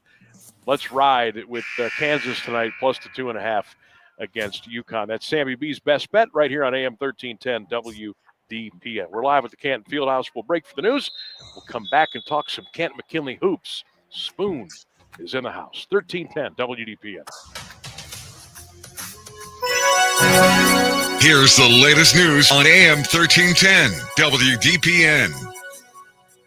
Good afternoon. It's 4:30. The Trump administration isn't backing down from the increased military presence in the Caribbean, which it says is there to combat drug trafficking. U.S. forces have attacked vessels in recent months, and dozens of people have died. Little evidence has been provided about the strikes or who was on board. The Pentagon is coming under fire for a September 2nd strike in which they allegedly went after survivors. At a cabinet meeting today, Defense Secretary Pete Hegseth says the aim is to get rid of all alleged drug traffickers. We've had a bit of a pause because it's hard to find boats to strike right now, which is the entire point. Hegseth is citing the fog of war and defending a follow-up strike, and also said he didn't stick around for the remainder of the mission following the initial strike, adding the admiral in charge made the right call in ordering it.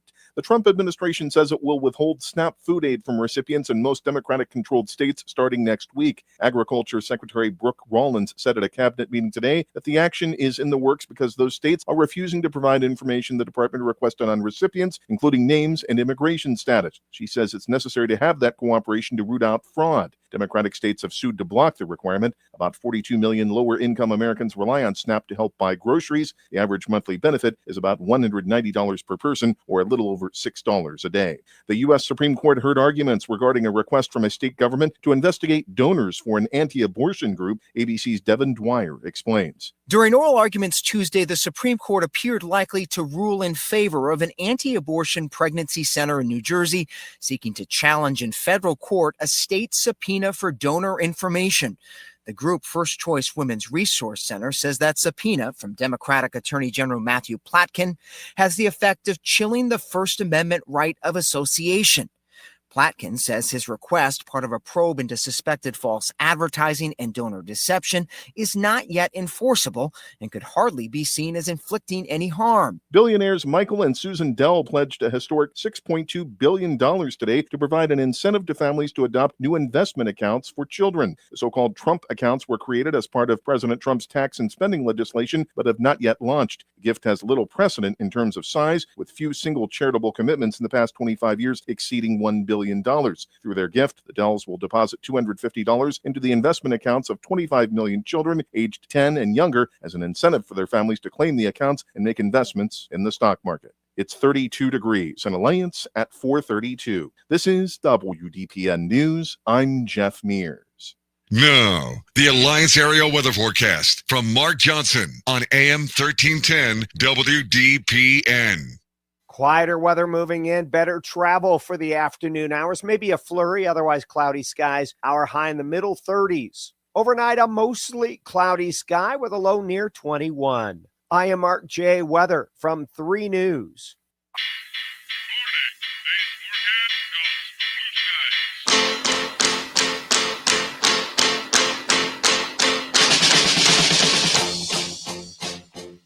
$1310 WDPN. Welcome back to the Sam Bourquin Show as we are live at the Mecca, right? The Camp Memorial Fieldhouse.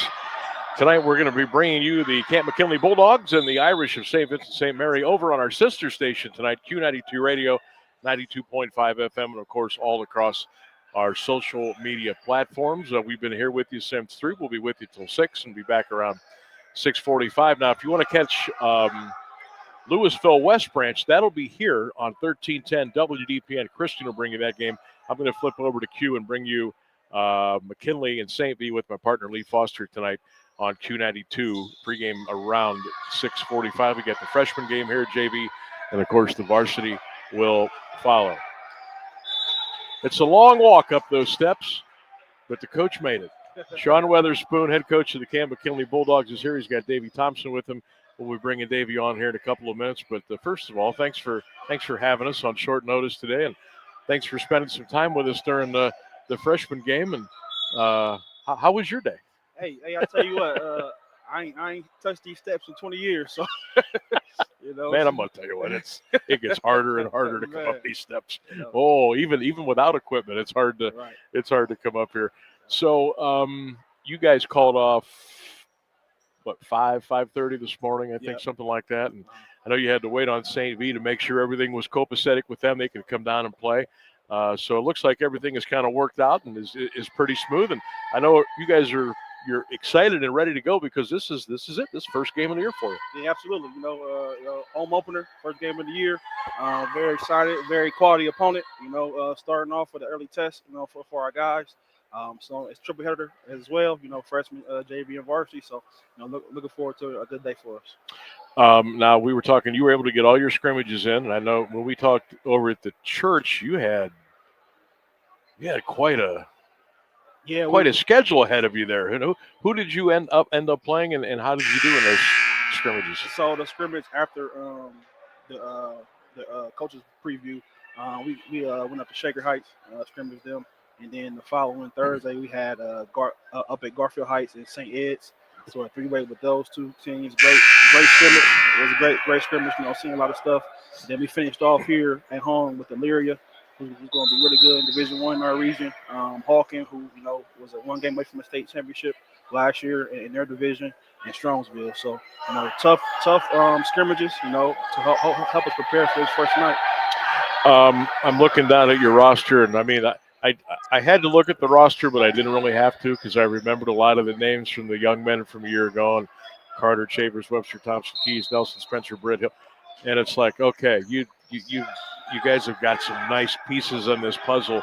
What are you looking for? Maybe the first 5-6 games. What are you looking for? What do you expect out of this club before you make it to the next level, and so on and so forth? I think we didn't have everybody play in any scrimmage.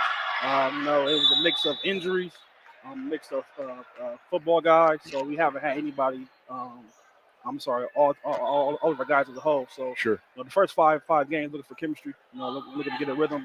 Playing together with each other. Got a new kid in Jamar Keys coming in. Got to get accustomed to how we do things. So, like I said, those first 5 games, just filling each other out. Trying to work through those kinks and hopefully we get wins in between. Obviously, playing here, coaching here, the Weatherspoon name, the lineage, the red and black, the Bulldog, the tradition. There's always going to be a target on McKinley, and I think you guys welcome that. With the kids that are coming back, I mean, there's a lot. You know how the talk is on the street. This team should go. They should win it. They should do this. They should do that. But I know you feel really good about this club, and I bet your expectations are pretty high too, aren't they? Absolutely. We definitely embrace it. Getting one game away from the Final Four last year. Our guys hungry. Our motto this year is let your work match your talk. Everybody want to talk about getting to a state championship, but what are we doing on a daily basis to prepare us to get there? So we're working every day. We're got hungry guys from last year, experienced guys from last year and the year before. So got a good nucleus. Hopefully we put it together and make a deep run. The runs that you made, and you guys brought one of these banners back here. Do you talk to your kids at all about what it was like, and not necessarily, hey, back when I played in my day, but this is what it takes. This is the hard work, and if you do things, maybe a little bit of luck will find your way. You'll get a little extra boost of juice on a certain night that maybe you didn't know you had in your system. You'll go out, you'll do something special. Everything's got to come together. You got to be good, but you got to make your own luck too. You ever draw on your experience with that and tell the young fellas about all that and what it takes? Yeah. I definitely try to. Especially what separated our team then from other teams is when we practice when we didn't want to practice. You know what I mean? Like a 9 a.m. practice on a Saturday. Kids don't want to get up that early in practice. But that separates great teams from good teams. Getting the work done. We really don't want to get the work done, but you understand you have to get the work done. And I just try to preach to my guys, man. The state championship ain't won in March. It's won now. Continue to build every day. Build that block. And hopefully at the end of the season, we're the last team standing. Sean Weatherspoon is our guest, AM1310 WDPN, all across our social media platforms. Don't forget tonight, the Bulldogs and the Irish over on our sister station, 92.5 FM Q92, as we go courtside with Sammy B. and Lee, my partner, Lee Foster, and I will bring you all the action. You'll notice our monitor here today, we don't have the usual picture that we do. And I'll explain to Coach Spoon, this is not because he's up here, because with what I'm wearing, and there's a little bit of a hiccup in the internet, it looks like I'm just like one giant tomato can. I said, no, we're not even doing that. So we put that up there. There's no video for the show today, and that's how we're going to leave it. When Lee and I walked in here today, you were here. It was like 1:30, something like that. Yeah. Honest to goodness, I mean, I've been coming here since I was a kid. We used to sit up there in the corner, my dad and I. And Lee was come as a young kid with his dad. And then I got into the broadcasting game and have spent decades here broadcasting games. And I'll tell you what, every time I walk in here, I don't care if it's down through the doors below, underneath the scoreboard, yep, or up here by the ticket office, which I really love. That kind of just brings it all together. We stood on this court for like 2 or 3 minutes like little 5-year-old kids, and we just looked around. And we didn't say anything. Yeah. We just stared. Yeah. You ever get like that in here? Yeah, man, every day. I mean, it's a blessing. I do not take it for granted. I understand the position I'm in. The blessing, like you said, the Mecca of high school basketball. We're blessed to practice here every day and play home games here. So I definitely like I said, don't take it for granted, man. I understand I'm in the blessed position to lead this program. And hopefully we can make some history ourselves. Now, were you here last year for that state semifinal Sunday? Yeah. Oh, electric. Will we ever see or hear anything like that again? Man, I don't think so. I think not me being biased, but great venue to have the state Final Four here. Especially with attendance being down and things like that. So last year's show, we definitely can host it. Put on a great show, great team. Team came here and put on a great show. The atmosphere was electric, man. It was just a blessing to be a part of that. I'll never forget walking in. It was like 11-something in the morning, and I think it was Olentangy and Ignatius was the early game, and then you had Perry and North Royalton, and then you had Louisville and Garfield Heights. Yeah. I remember walking in here, and I thought, Oh my God! I just got flashback to All City night. I mean, Yeah. it was. I'd never seen, heard, or felt anything like that. And the cool thing about it was, Sean, it was all day. Like the energy never stopped, even in between games with warm-ups and crowds exiting and the new crowd coming in. The energy was still at a fever pitch, and it was. I mean, I'm talking about it now. It was just such an and my Lee and I were talking, and my fear is, that a lot of folks that showed up that day, they think it's going to be like that all the time now. They'll come back to a tournament game and, hey, where's everybody? No, that was a special circumstance. Everybody kind of pulled together. And again, we may not see it again, but it was unbelievable. And I know you guys are hoping that someday, maybe even this year, you guys will walk out here and it'll be like that for a game, whether it's Federal League or if it's against one of the big guys coming from somewhere else in the state of Ohio. Kids feed off that stuff, don't they? Absolutely. When I played, we definitely fed off of it. And I hope our community come out and support this team. They've been working hard. They're great kids off the court, great kids on the court. Very respectful, very coachable. They're going to put a great product on the floor. Come out, support them. They feed off of that. Hopefully, like I said, we can do some great things this season. How was your senior leadership this year? What do you expect out of your 12th graders to embrace and obviously help the younger guys on the team along? It's good. I think they're very experienced. They've been in the program with me for 2 years now. I've been playing on the varsity level for 2 years, so they understand the standard, the expectation. They also understand what's at stake for them. Like you said, the preseason talk. We the talk of the town. Everybody expects us to be down to date and things like that. So they understand what everybody's expecting. So they're coming every day. They're leading our younger guys. Leading our newer guys. Building every day. As I said, so we can make it a deep run. Do you ever bring some of the other fellows back from the title teams to come stop by practice, talk to the kids, maybe come by and talk to them before a game? That ever go on? Yeah. Last year we had LaPierre Toes come in and talk. Ray Marr sent a message to the guys as well. Marcus Parker is still around. He trains a lot of our guys, so he's always in their ears. Todd Brown, gave good messages as well too. So my brothers, from the past are still involved. Still helping out when they can. And it's definitely appreciated. I know we're a little bit away from league play, but what are you hearing around the Federal League as far as teams that might, be at the top of the list besides the Bulldogs? Yeah. Hoover's gonna be very good. They return, three very good guards. Very well coached. Got some guys that came in as well. They're always gonna play hard as heck. The Bevick over there at Jackson is always gonna have good guys. Perry last year showed, they hard, will be a hard out. They return a lot of guys too as well. The league is tough. From top to bottom, honestly. Very, very well coached teams. Guys play extremely hard. They are very well prepared. So we got ready on a nightly basis. We chatted with Tim DeVevick today for a little bit. Just Lee and I we had our speakerphone on. He says they're going to go 6-16. You buying that? Man, I don't buy nothing Tim say. Neither does anybody else. Yeah, Neither does anybody else. We're talking with Sean Weatherspoon, head coach of the Camp McKinley Bulldogs, here on the Sam Bourquin Show, 1310 WDPN, live from the Canton Memorial Fieldhouse. As a player and as a coach, do you have a game that stands out the most to you in your playing and coaching career in this building? Wow. Maybe one of each? Yeah, tough question right there. I would probably say my senior year when we played Columbus Brookhaven here, and we had a Christmas Classic. Tough opponent. It was packed house. Brookhaven had Jamel Coley. We were here. I remember other numerous Division I players.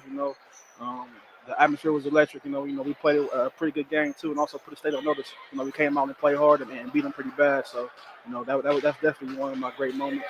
As a coach, last year, 2 years ago, we beat Glen Oak here. That's probably one of my best moments. We came out, played well. It was a great crowd too. Again, it was always battles with those guys, with Corey Lipkins and company. My guys responded. We were down a little bit, in that game, but we never stopped fighting and coming out and winning. So probably that game probably at home probably sticks out. We always talk about this place, but other gyms or arenas or venues that you have played or coached in Ohio, do you have a favorite that you think, man, I really like going to that place? It can be close, could be far. Anything pop up to you? I like playing over at Hoover. Over at Hoover, the wind tunnel, especially back when I played, it was always going crazy. Yeah. They had the stand. The chairs on the court. Oh yeah, so, VIP row, Gucci row, Vegas, right? Jackson's always tough. When I played when I coached at Maple, going to Cleveland Heights and Garfield Heights, those were crazy environments too as well. So definitely coaching some big environments, but it definitely help prepare me for where I'm in now. All right. I'll tell you what, I appreciate you coming by as Sam. always. Always, and my man. We'll have you hand it off to – got to play with the buzzers here. Right. We'll hand it over to Davey. We'll talk to him for a little bit, and we'll kick him free. We appreciate that. Always catch up with Coach Sean Weatherspoon of the Bulldogs here on the Sam Bourquin Show, AM 1310 WDPN, as we come to you live from the Mecca, the Canton Memorial Fieldhouse, McKinley St. V tonight on Q92 and Q92radiosports.com. On the AM tonight, Christian will bring you Louisville and West Branch. All right, Davey Thompson has joined us here up in the press box. And how you doing, young fella? I'm doing great. You? Good. I'm doing well. Thank you for asking. So how was it today? Today, I'm sure you're excited that no school, right? That's the best call you can get of the day, right? Actually, I had class. You still had class? Yeah, I go to Stark State, so the professors didn't call off, so I still had class. Oh my goodness gracious! Well, I told my son that today. I said, you got one more year of snow days. So once you get into college, you're probably not going to have those. What are you most excited about this season?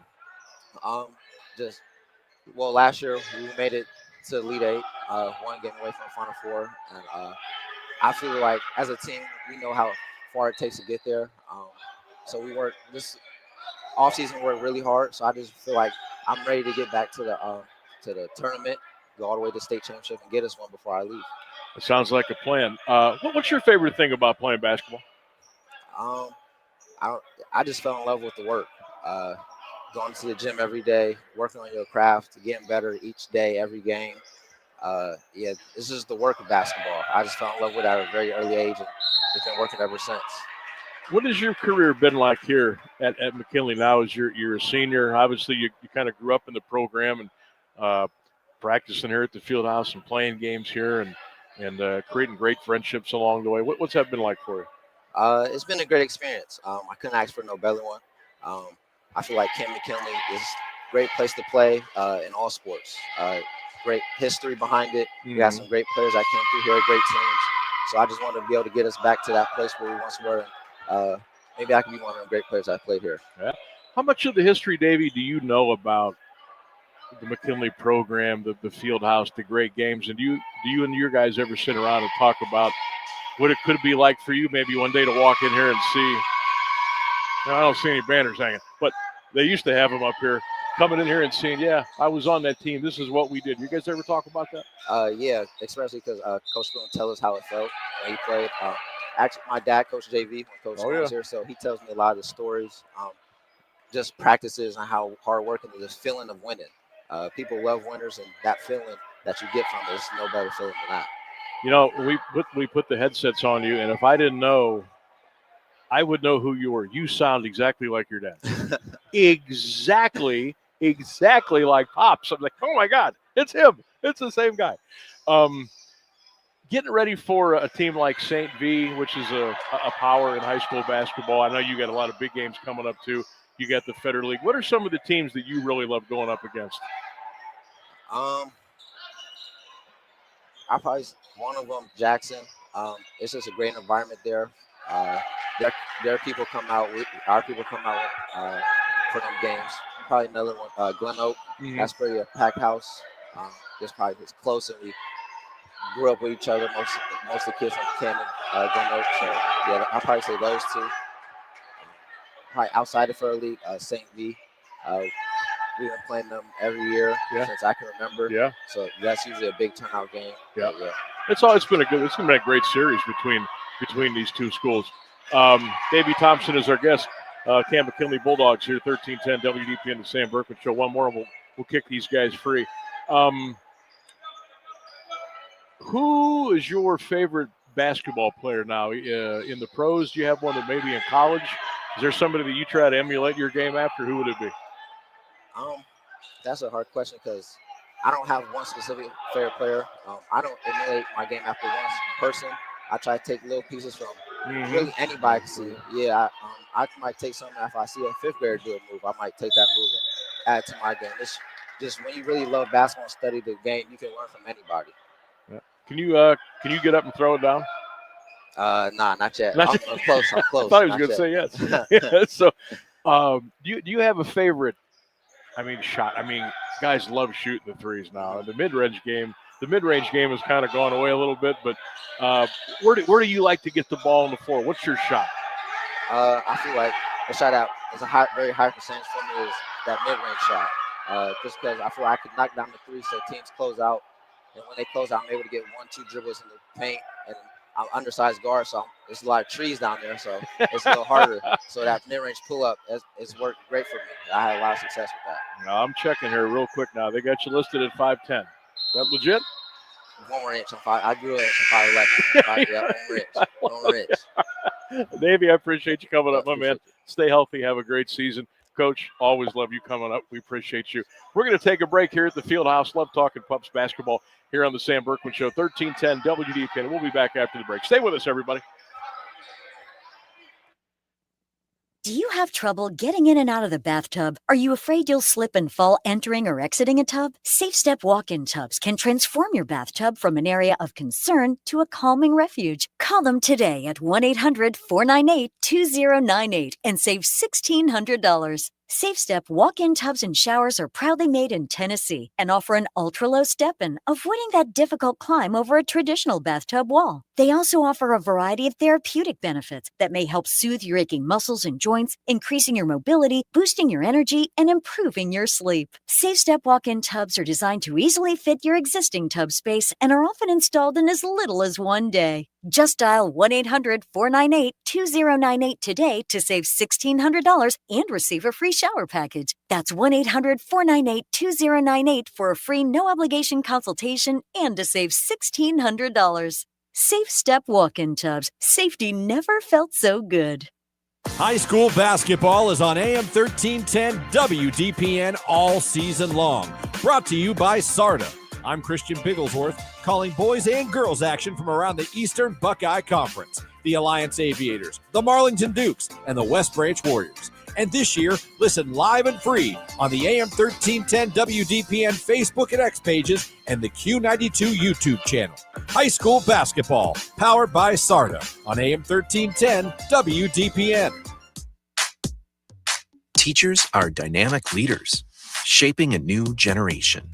They bring a variety of perspectives from diverse backgrounds, innovating how they teach to prepare students for our fast-changing world. Achieving this takes skill and expertise. They're tireless explorers, creatively discovering a universe of solutions, telling stories, experimenting, inspiring, mentoring, connecting cultures, and connecting with each other. Leading by example. Experience the unique joy of helping students thrive. Teaching is a journey that shapes lives. Are you ready to begin? Explore teaching at teach.org, a campaign supported by the U.S. Department of Education, teach.org, and 1 million teachers of color.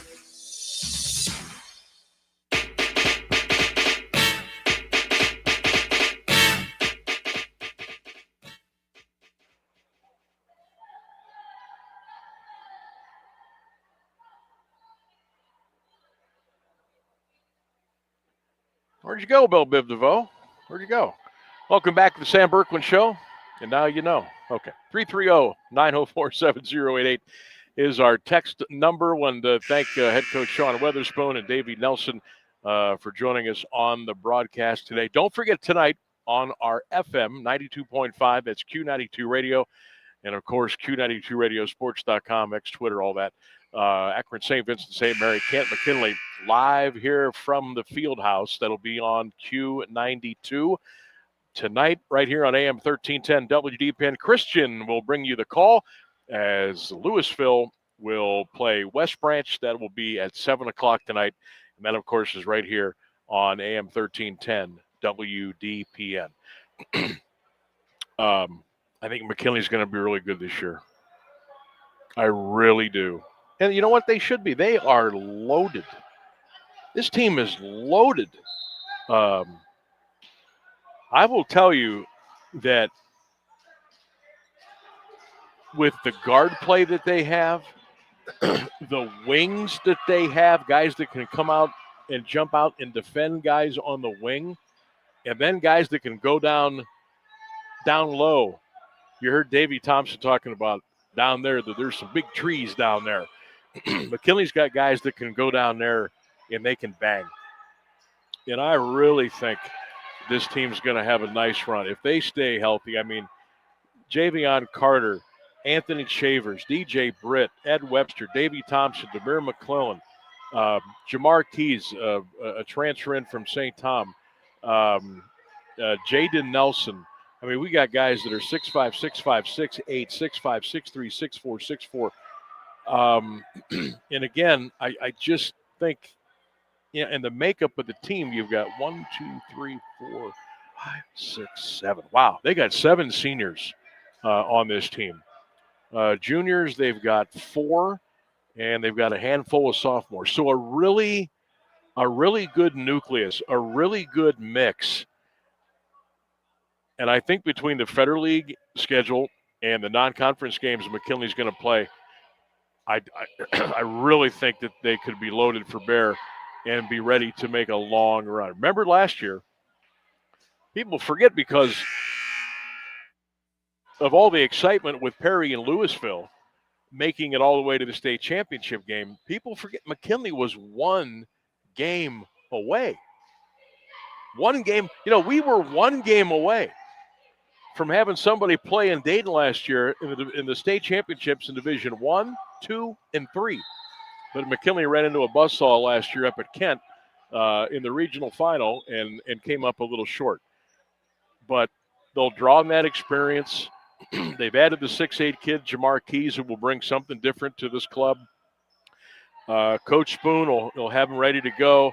The assistants look like pretty much everybody's back. Jay Keys, Mike McCleskey, Lamar Broyles, RC, been around forever.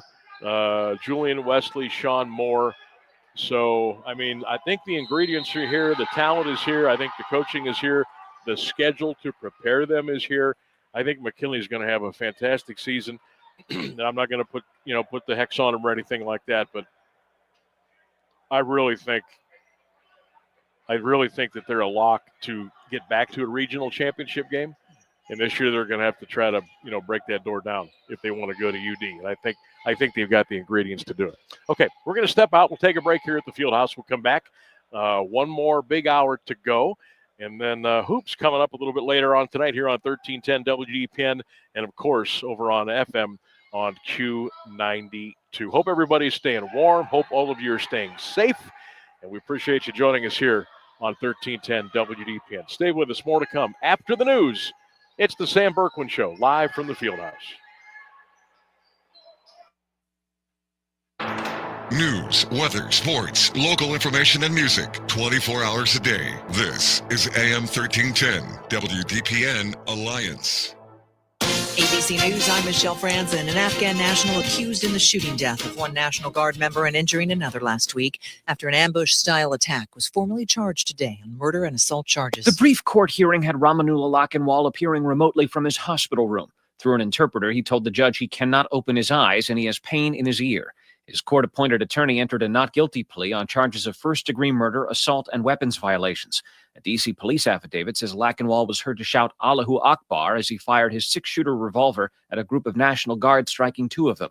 Police say a guardsman who was not wounded returned fire. The suspect was then tackled when he stopped to reload. ABC's Stephen Portnoy. The Supreme Court, after hearing arguments, appear likely to side with an anti-abortion pregnancy center in New Jersey seeking to challenge in federal court a state subpoena for donor information as a violation of the First Amendment. A meeting in Moscow between U.S. Special Envoy Steve Witkoff and Russia's president today ongoing. The U.S. working to get a revised peace proposal with Ukraine. This is ABC News.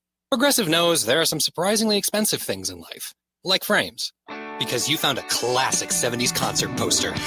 But when you went to get it framed, you realized the frame will cost about 4 times the amount of the poster, which is actually absurd because no one will be looking at the frame, and if they are, then you severely overestimate how cool this poster is.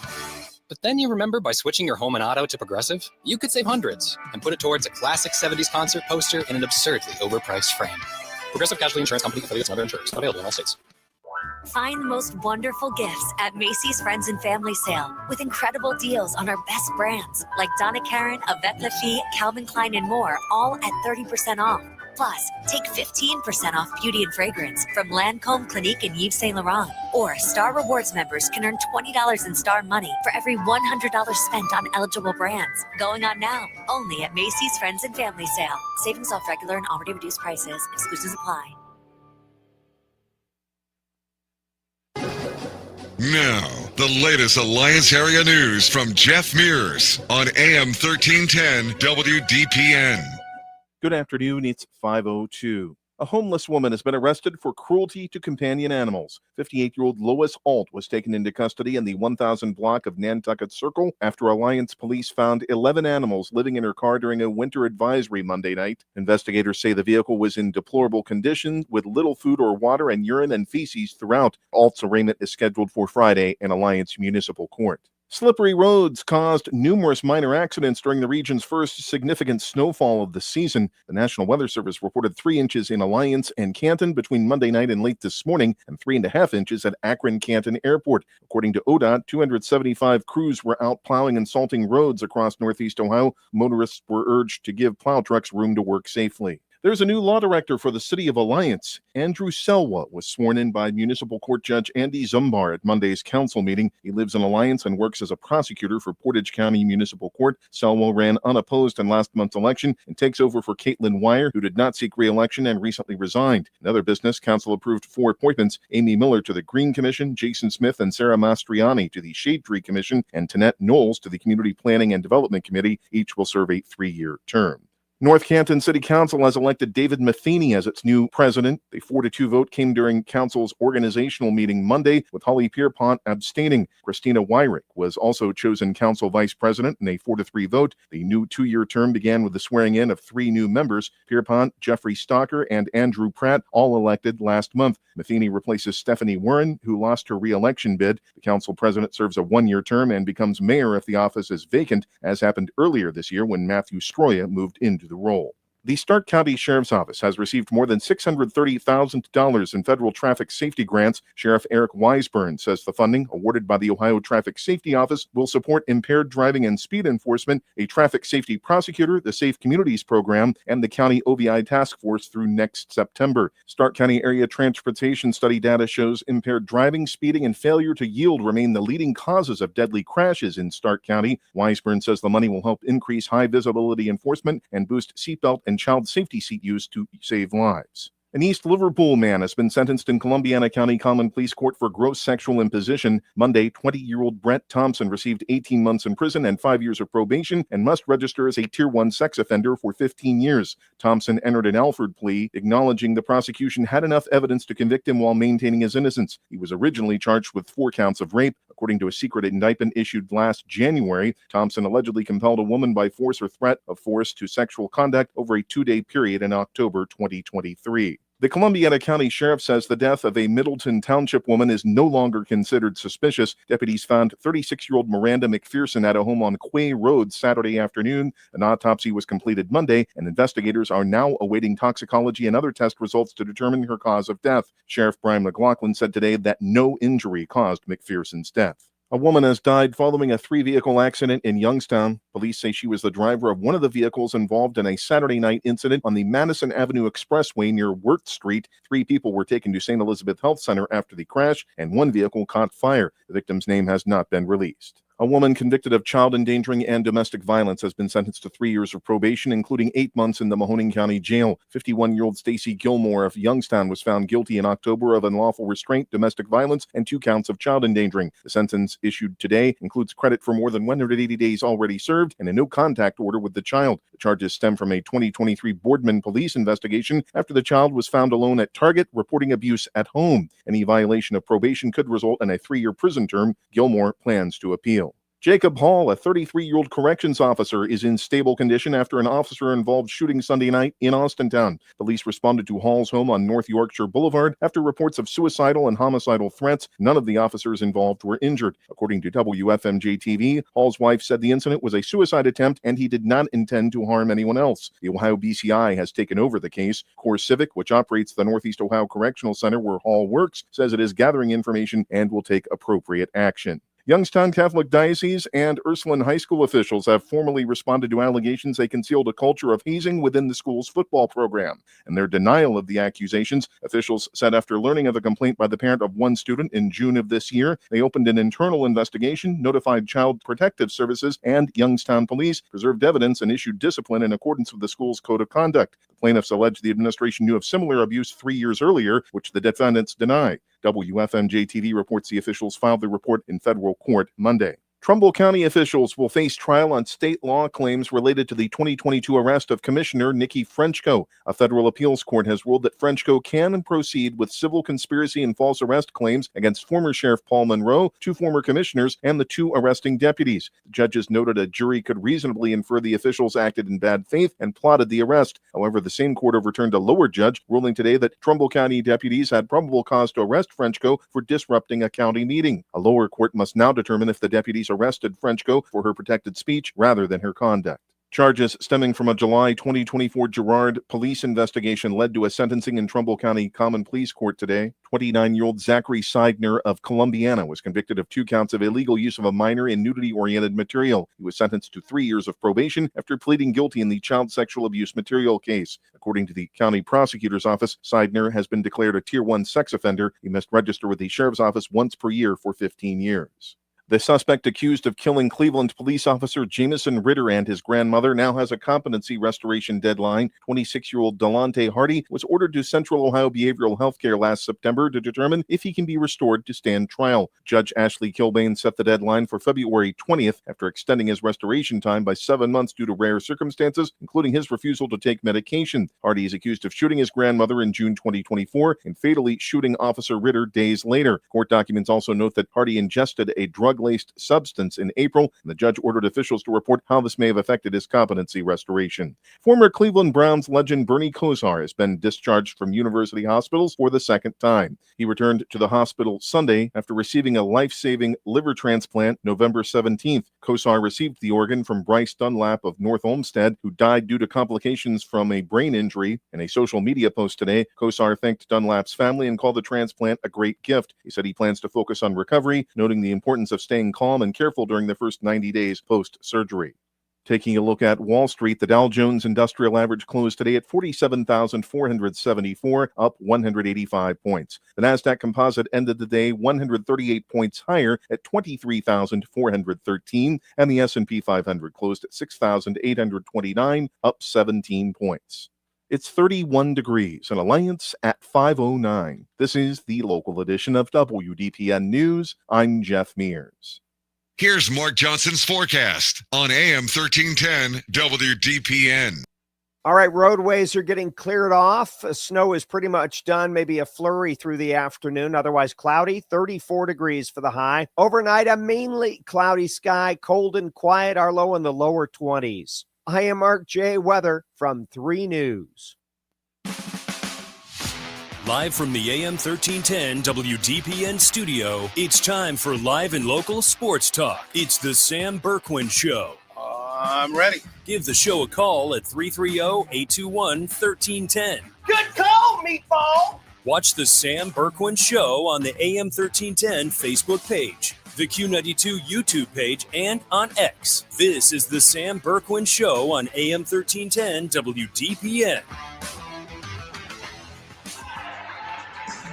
And good afternoon, everybody. Welcome back to the Cancer Memorial Fieldhouse here on AM 1310 WDPN.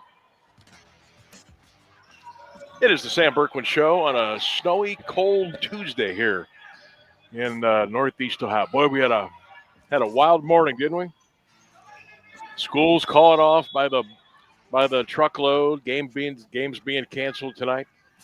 Still a handful of games going on in and around the area. We can tell you of 2 of them. And if you would like to listen to either one of those games or both, we will give you the opportunity to do that.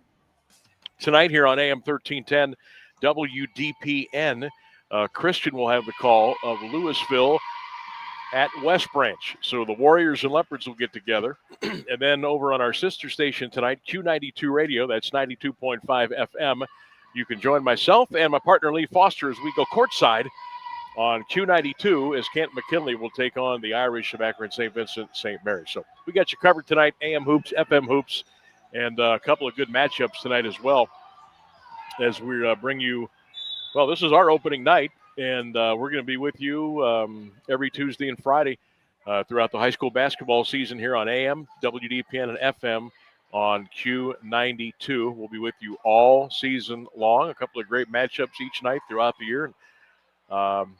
Hopefully somebody makes a Cinderella run.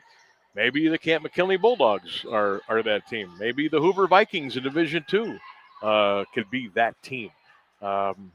Maybe Matt Kramer and Canton Central Catholic can finally get through this place right here. They can get through the field house and get a regional title, and you're going to have to knock off, a Richmond Heights or a Lutheran East or West. But maybe this is the year they can do that and make a trip to Dayton. We can have a nice, long basketball season and maybe bring a little more hardware back to Stark County coming up here in March. I want to let you know that our text line is open, 330-924-7088. That's 330-924-7088. I want to thank Coach Sean Weatherspoon and player Davey Nelson for joining us earlier in the show as they made their way up the steps here at the field house. And always great to catch up with them and talk a little hoops with them here on the program. My partner Lee Foster is going to be joining me about 5:35. We're going to talk a little hoops here tonight and tell you what we've got in store for you all season long as we go courtside on Q92 for the 2025-2026 high school basketball season. Also, our Sam Bourquin Show poll question of the day, football related today. And we got the state championship games coming up this weekend. Tomorrow's Wednesday, right? And then Thursday, we start state championship weekend. And I thought we'd throw this question out to the folks today on all of our social media platforms. Will you be attending any of the state championship football games this weekend here in Canton at Tom Benson Hall of Fame Stadium? And if you are, let us know which games you're going to go to, which games you're most interested in. Are you working any of the games? You're going to be parking cars. You're going to be in the concession stands. You're going to be, scanning tickets on the phone. Or you're going to be maybe an usher. Or you're going to help out with the game day operations. Let us know if you're going to be a part of the games this weekend. We'll give you a big shout out because we certainly do appreciate all that you do, especially not only the workers, but the volunteers that help put all this stuff on together. So just a simple question today. Are you going to come to any of the football games this weekend at Tom Benson? And which games are you going to check out here with the state title games in high school football? Again, you can drop your comments on my Facebook page, our WDPN Facebook, YouTube channel. Drop those in the comments section. And while you're at the Q92 Radio YouTube channel, like you are right now, I can see out there, hit that subscribe button. Boom, there you go. And you'll get an alert every time something's cooking, and you'll be the first to know. Checking some of the responses, it doesn't look like anybody's going as far as the people that are in and around the area. Now, I know it's a little bit harder of a sell this year because we don't have a local team in it. The closest teams to us are Cleveland, Glenville, and Kirtland from Northeast Ohio. Other than that, a lot of other teams are way far away from Stark County, which, again, as I mentioned last hour, is good. Hopefully some folks will come and stay and hang out, maybe get a hotel for a night or two and hang around the area and, check out what we've got to offer with the shopping and the great food and the restaurants and the places we have. And, come hang out with us here for the weekend and enjoy your time here in the 330.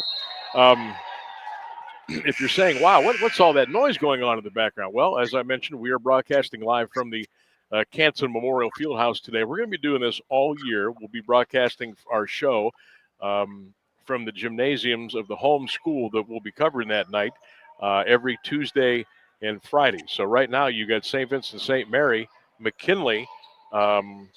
This is the JV game going on right now. I'm sorry, the freshman game.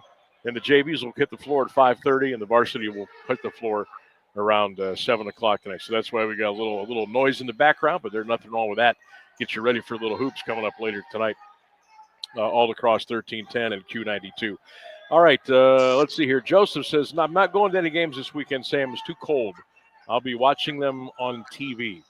Jim says, no, it's deer season. He'll be out hunting this weekend. Sean checks in. Sam, I can watch from home and at work on the computer, so I will not be heading over to the stadium. Ray says, no go for him. Michael says, highly doubtful he'll check out any games in person, but he will listen or watch some games on TV. Officer Frascone, protecting the mean streets of Jackson Township, says he will not be heading to any games this weekend. Doug checks in, saying I'll be working at the stadium for all of the games on Friday. So Doug will be there Friday. Thanks for doing your part, Doug.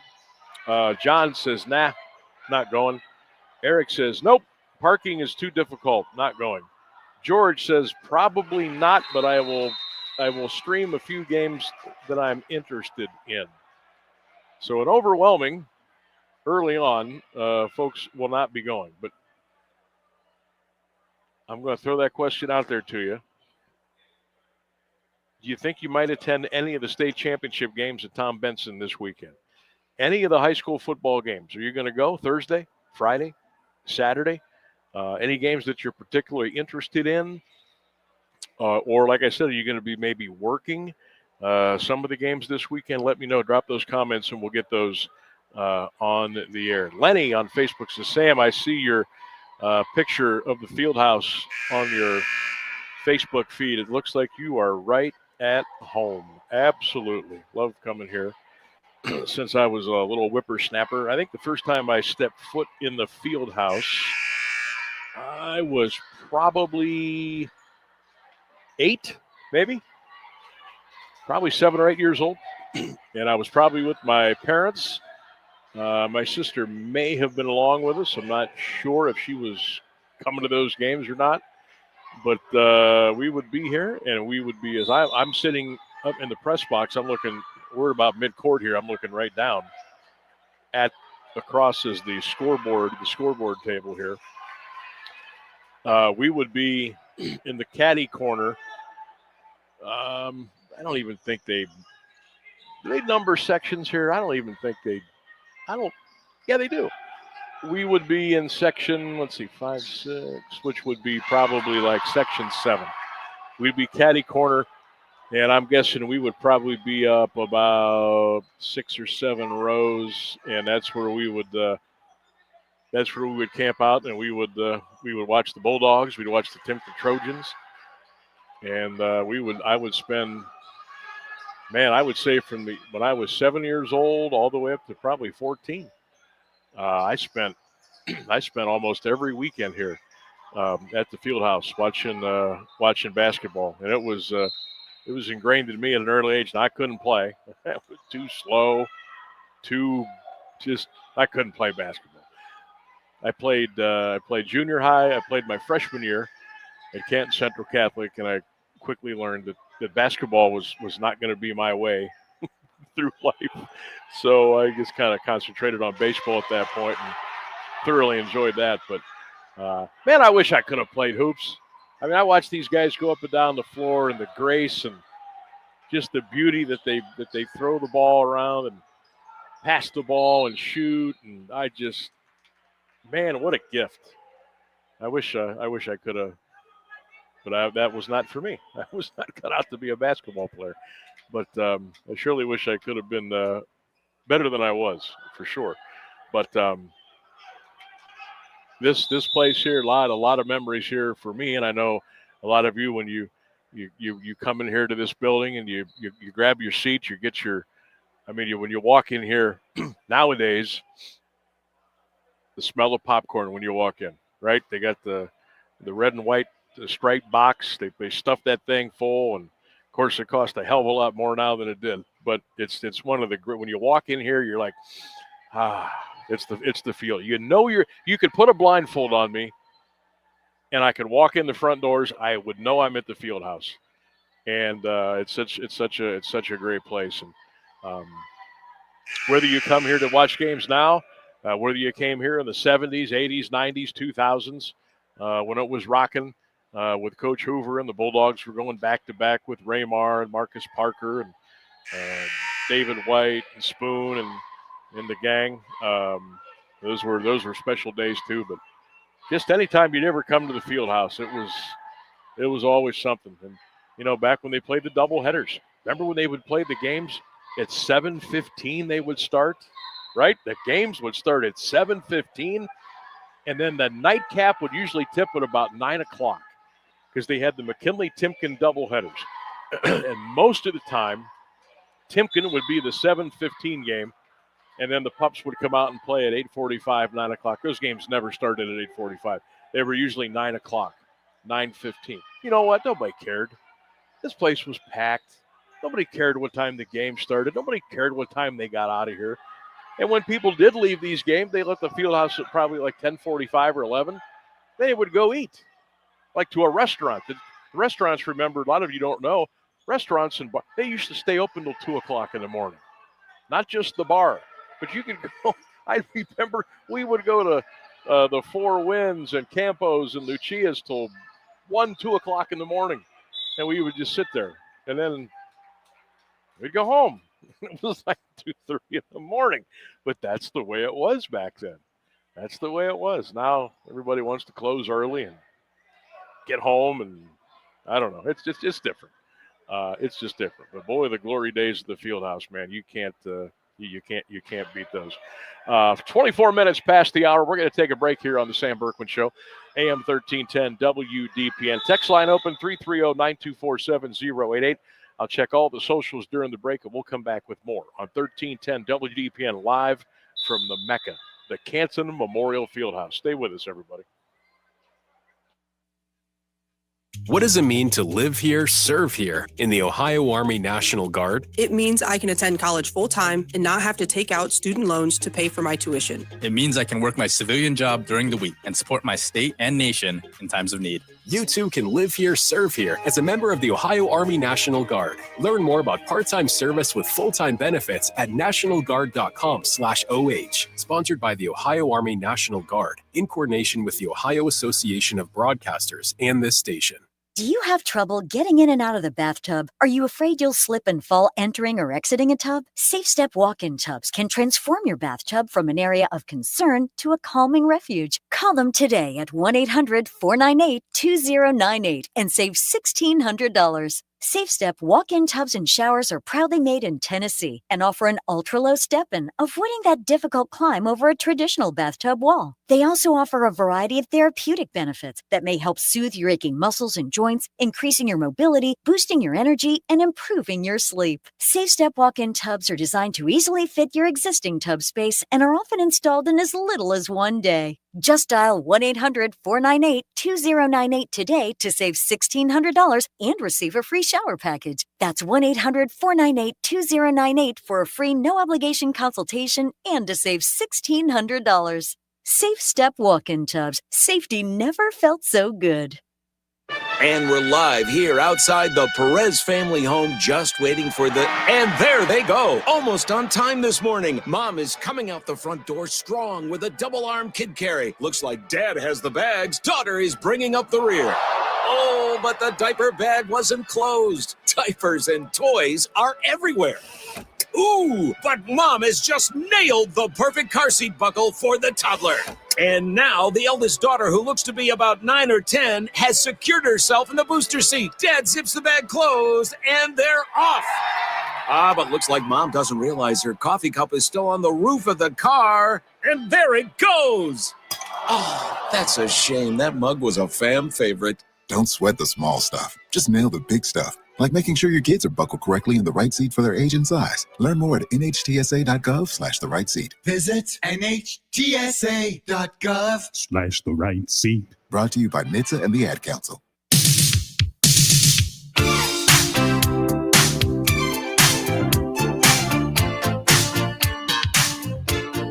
AM1310 WDPN. Welcome back to the Sam Bourquin Show, live at the Camp Memorial Fieldhouse. Don't forget, later on tonight, right here on 1310, Christian will have the call.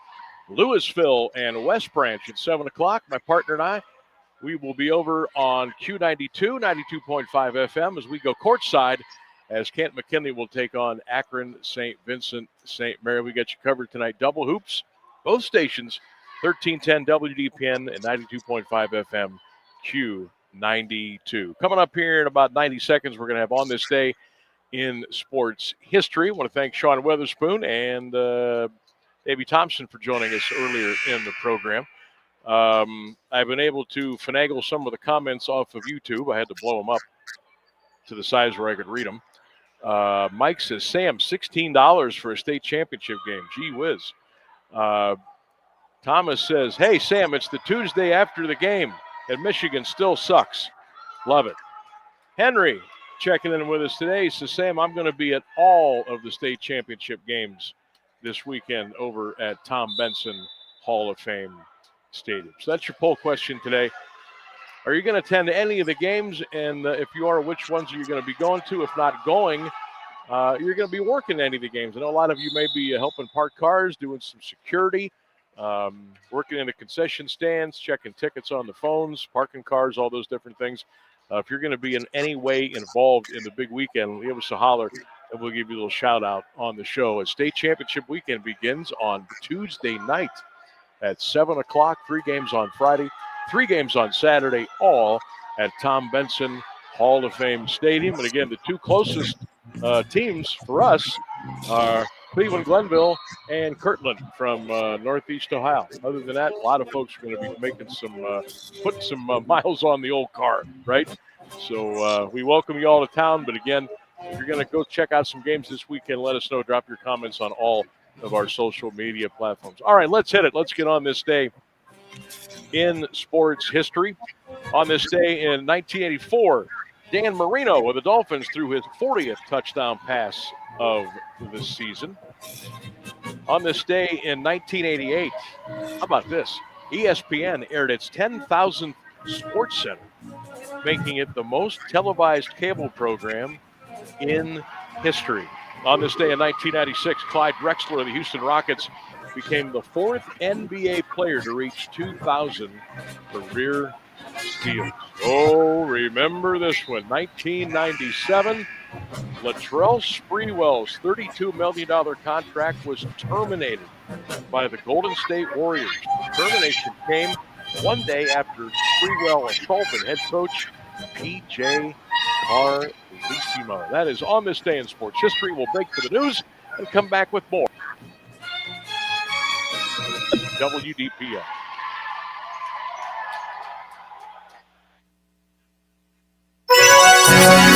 Now, the latest area news on AM 1310 WDPN.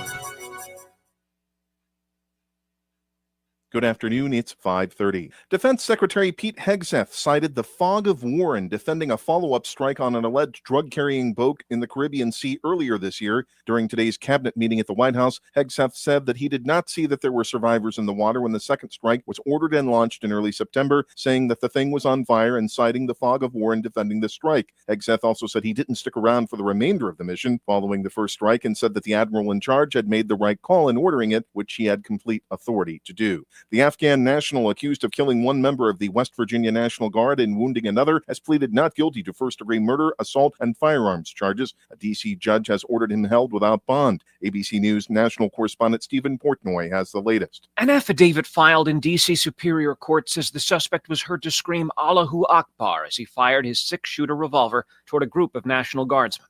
2 of them were hit. A major in the Guard who was not wounded returned fire, and the suspect was taken down when he attempted to reload.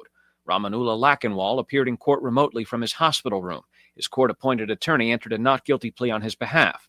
Through an interpreter, Lackenwall told the judge he cannot open his eyes and he has a pain in his ear. Russian President Vladimir Putin has accused Kyiv's European allies of sabotaging U.S.-led peace efforts to end the nearly 4-year-old war in Ukraine. His comments came after speaking to an investment forum and before he met a U.S. delegation led by envoy Steve Witkoff and President Trump's son-in-law Jared Kushner in the Kremlin. Putin said the Europeans don't have a peace agenda and are on the side of war. The Russian leader accused Europe of amending peace proposals with demands that are absolutely unacceptable to Russia, thus blocking the entire peace process, only to blame Russia for it. San Francisco is suing the nation's largest food manufacturers, claiming they are knowingly making mass-produced chemical-filled foods that are making Americans unhealthy. ABC's Alex Stone reports. Alleging many of the foods Americans eat every day are making people sick, even those marketed as being healthy, like strawberry Cheerios, Nutri-Grain bars, and Wheat Thins. San Francisco City Attorney David Chu is suing some of the biggest food manufacturers, claiming their foods have been formulated with chemicals to make them addictive,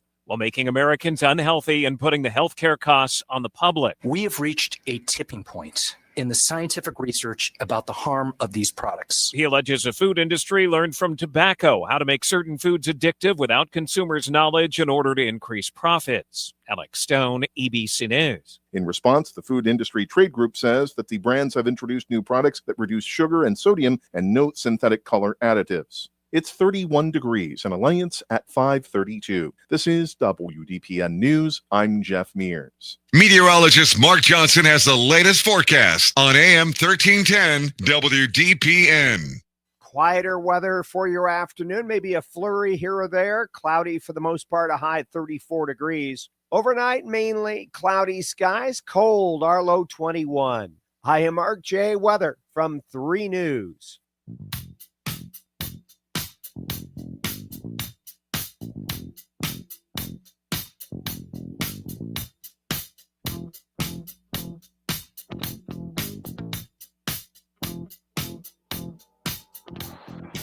T10 WDPN. Welcome back to the Sam Bourquin Show live at the Kent Memorial Fieldhouse.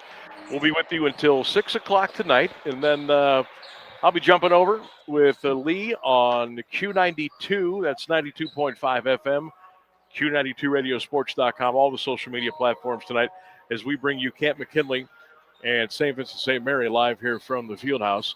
If you want to listen to West Branch and Louisville tonight, Christian will have the call.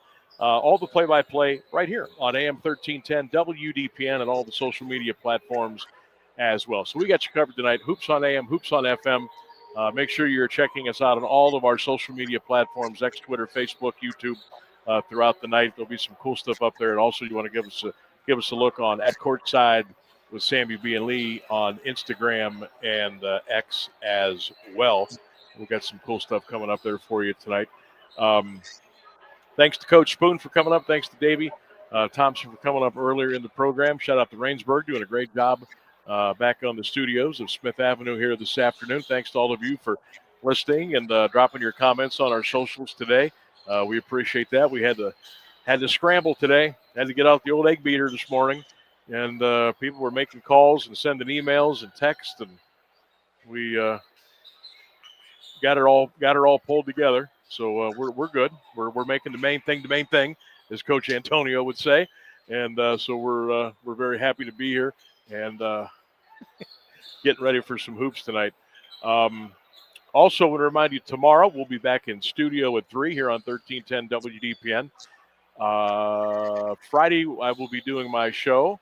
We don't know official yet, but we're hoping to do our show from Louisville on Friday afternoon, and then on the FM bring you Perry in Louisville on Q92. Christian on Friday night, he will have the Alliance Aviators and the Salem Quakers here on 1310 WDPN. And don't forget, Saturday we've got a sweet doubleheader for you. Noon, Mount Union, John Carroll, Division III college football quarterfinals at Cara Stadium. Ryan Bevere and myself will bring you the play-by-play. That's Saturday at noon. Mount Union, John Carroll, WDPN, all the social media platforms. And then, by the grace of God, hopefully a little around 4 o'clock, we will be set up and in position to bring you Mount Union and Otterbein from the Mack Center on Saturday, also here on 1310 WDPN and all of our sports social media platforms. So it's going to be a busy couple of days coming up here. We got the show in the studio Friday, Wednesday, Thursday, we'll be on the road Friday and Saturday. Also, want to remind everybody, when you are checking us out on the Q92 Radio YouTube channel, make sure you hit that subscribe button. We certainly would appreciate that as well. Also, looking ahead to Thursday's show, 3:35, we'll check in with the head coach of the Purple Raiders, Jeff Dart. He'll join us in his usual spot of 3:35. 4:35, we'll break down all the big college and pro football games this weekend. Our man Ross Benjamin from WagerTalk.com. That will be coming up Thursday at 4:35. So that's kind of got you all caught up and got the I's dotted and the T's crossed as we come to you live here from the field house. The JV game between St. V and McKinley, as I feared, is not going to start on time. So that means our varsity game probably will start after 7 o'clock tonight. But we'll make the necessary adjustments as we need to along the way. Also, want to shout out all the folks that are dropping in with us today on all of our social media platforms. We appreciate you coming along for the ride as well.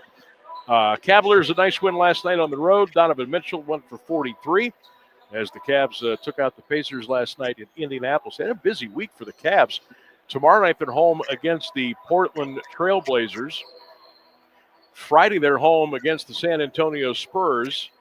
And then Sunday they are, I think they got a ball game Sunday as well. So a lot of games this weekend for the Cavaliers. Again, they're off to kind of a kind of start, but hopefully Coach Kenny can pull those guys together. And again, they've got so many guys out. I'm not making that an excuse. I'm just telling you the cold, hard facts.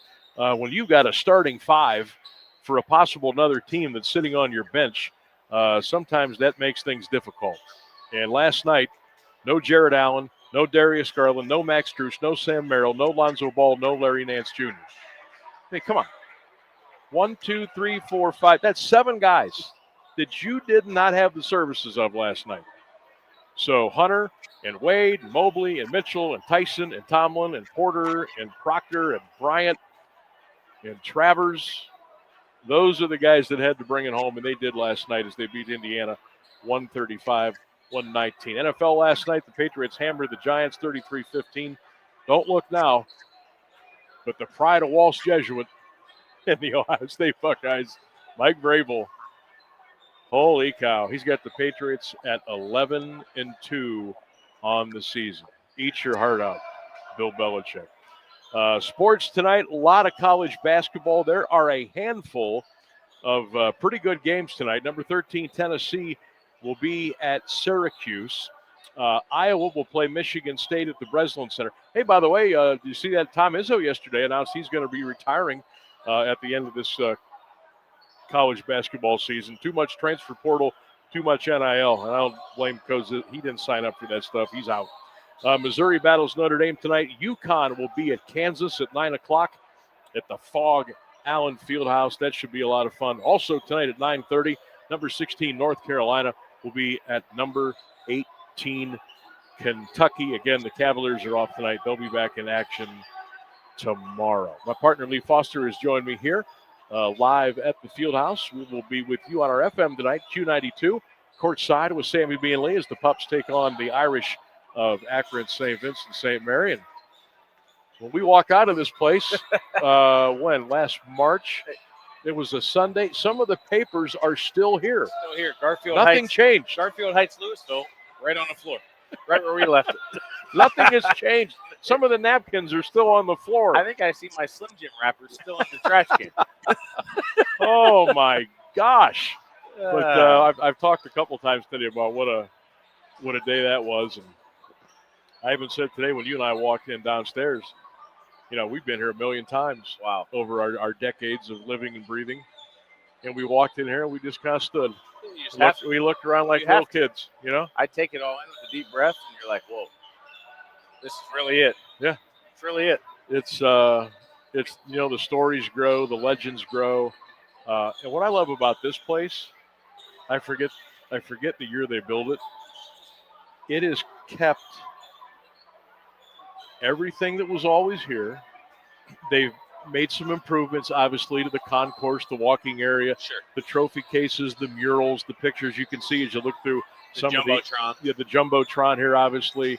They've gone through, I don't know how many floors. They got the original Memorial Fieldhouse, which I love in the center here. They've got, clocks up on top of the scoreboard now you didn't have back in the day. You got other video boards, and I'm not even sure if those are operable in some of the caddy corners.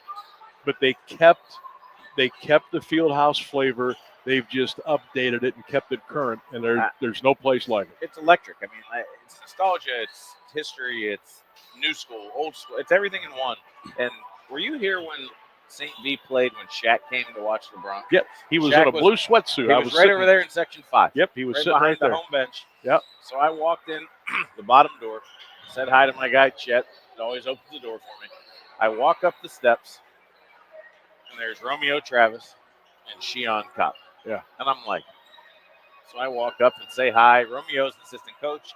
Sheon's son, Lee Cotton, which playing is named for after St. V the old now. man, plays for St. V now. And it was just like, whoa. They're still here. There's people still want to be around it. And we could be in for a lot of fun tonight. A great game. I think it'll be fun. It's our first game. It's their first game. They're tired of scrimmaging. They're ready to go out there and play. And this has been a pretty good series too. They've tried to keep it going home and away over the last several years. I think for the most part they have. Now usually this thing's at the end of the year, right? But tonight it's like, okay, well, if you want to start it off this way, that's what you're going to do. So we'll get it'll be a nice little game. I've always kind of looked at these as I've kind of taken the Coach Creamer approach. These are 22 scrimmages that get you ready for hopefully what is a long run in the tournament. But you learn a lot about your team. You learn about yourself playing against some good competition. That's you learn right. about going on the road. You learn about playing at home. Game situations, timeout, 2 seconds to go. You throw the ball inbound at half court. What are you going to do? The changes you make during the game. Do we go zone? Do we go man? Do we flip-flop? Do we go back and forth? Are my guys ready to come off the bench? Are they prepared? Right. All that stuff goes into this. Sure it does. It's a lot that goes into it. And I enjoy, as an ex-coach, love watching the dynamics of the game, and the schematics and the adjustments. But, man, and this is kind of a funny stat. When LeBron got in trouble as a senior in high school with the whole Hummer and the jerseys and all this stuff, one of the games he missed was against Camp McKinley. Yeah, at the Jar. At the Jar. I was there. Yeah. Ready to call it, and no LeBron. So you know what I did all day? I stared at him. I stared at his beautiful cream suit with double and phones on his belt, and his watch, and his beepers, and his phones. And I'm jesting a little bit. Obviously, I called the game. I watched what was going on. But every time there was a stop or a timeout, I leaned over and stared at LeBron. Yeah, for about 2 hours. It was the best seat you're ever going to get to watch him again. Right. I thought, this is it. The rest is history. Yeah. I'm still salty about that. Because that was my only time. Oh. That's the only time I would have ever got to call a LeBron game. And thanks to the OHSAA and whatever else was going on, that did not happen. Yeah, I was a junior. Stan Hall, who I played middle school basketball with, Yep. at McKinley. Dad was a longtime player here. John Papakostas, if you remember that name, was a senior. Oh, yeah. Adrian Hill, I believe. Went to Rutgers? Yeah. Yeah. It was an all-time game. Yeah. And St. V wins it by like 2 points right at the end. Brandon Weems, was he the guy that stepped up that day? It was either him or Joyce. One or the I other. think it was Brandon. Yeah. I think it was Brandon. He was only like a sophomore at the time. Yeah. He filled in for LeBron that day. Coach worked him in and out, and they won the game. And I'll never forget after that game, that was a Sunday too, wasn't it? It's a Sunday at 2:00. Great crowd. Even though LeBron wasn't playing, it was still a great crowd. It was a hell of a game. We had a great time. And after the game, everybody's kind of milling around and shaking hands and blah, blah, blah. And I come to find out, you probably know this, that the 60 Minutes was there, and they were going to do a feature on LeBron. A full out, set the chairs up, the mood lighting, the whole 9 yards. And never happened. Never happened. I remember Rick Riley, who was a great sports writer for Sports Illustrated. He was like the guy back then. Had an interview lined up because LeBron had people back then, even in college. Was Riley the one that still wrote the article post-game? And he blew him off. Did he? There was no article. Wow. So Riley wrote about, his title was The Time, An 18-year-old blew me off, and he wrote a big article about it for Sports Because Illustrated. there was somebody in Sports Illustrated that wrote an article, because I remember Papa Costas at McKinley got interviewed about what it was going to be like to go to the Jar and guard LeBron. He's the next. Now, that may have been by him. It could have been. It was either, but it wasn't a LeBron piece like it was supposed to be. No, this was like lead up to the game piece. Yeah. And they were interviewing McKinley guys about what it was going to be like. And again, we thought he was great. He was great. Yeah. And we didn't know he was going to be that great. Yeah. No, I mean, who? Nobody did. Who would have thought? And this is the Sam Bourquin Show, AM1310 WDPN, live from the Fieldhouse tonight, joined by my partner, Lee Foster. We'll be calling the game over on our sister station tonight, Q92, a little bit after 7 o'clock. I mean, who knew? We didn't know. Nike knew. They wrote him a big check. They knew. Adidas knew. Sonny Vaccaro had a check waiting for him, which LeBron decided to pass on. And then Phil Knight came in, and it was a done deal. I mean, the fact that, and then the Cavs miraculously get the number 1 pick that year. Yeah. They draft LeBron. His first game is at 10 o'clock at night in Sacramento on a Thursday. And I remember I had never been more excited to watch a Cavaliers game in my life. And he gets in the regular season. Gets the breakaway early, and the signature hammer dunk comes right down. And I about fell off my couch. Yeah. I shouldn't even have been up. I was still in high school at the time. Yeah. And Dad's like, you got to go to bed. And I'm like, no, not now. We're watching this whole thing now. Yeah. And we watched the whole thing. I think I went to bed at 2 in the morning.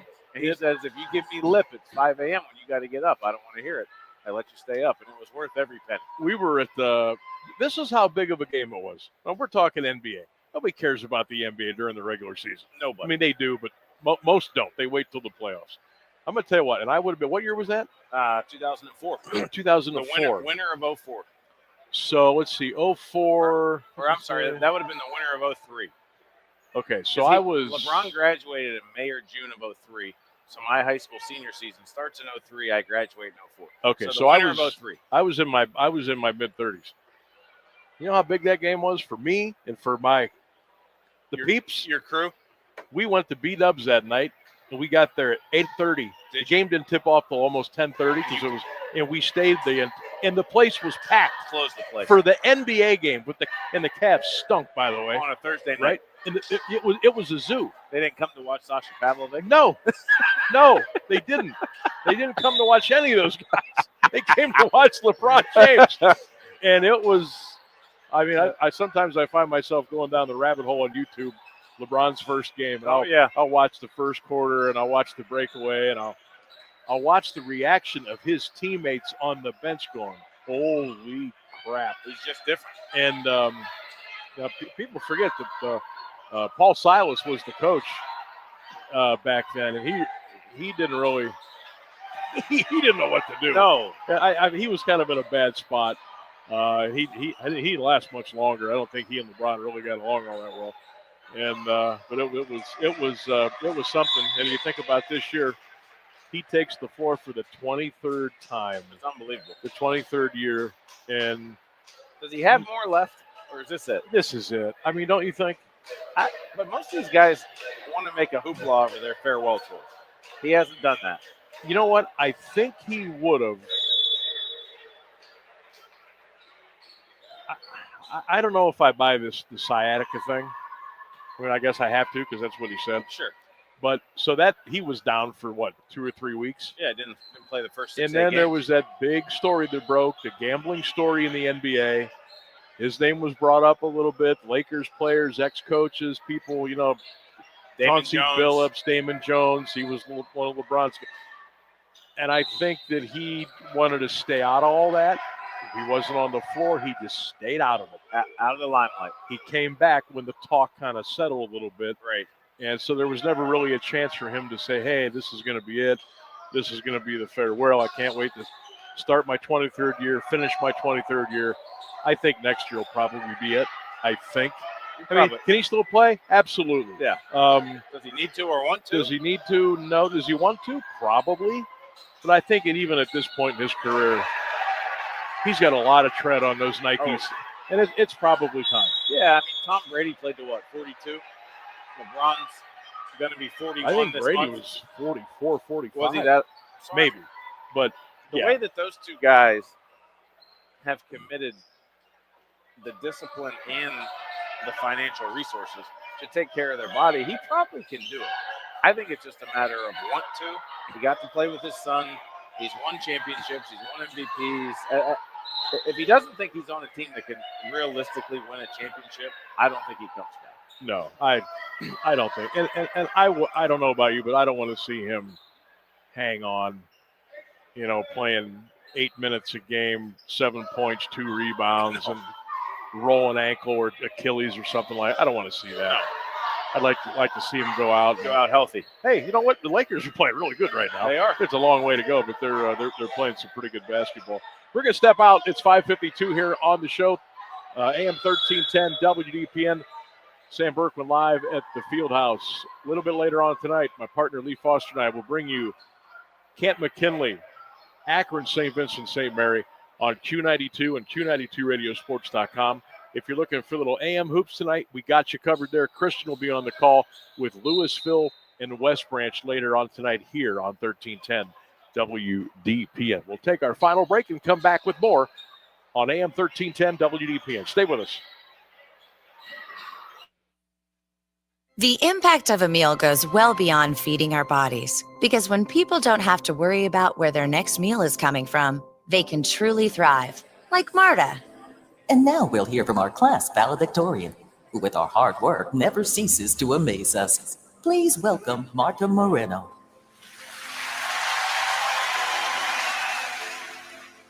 And Alex.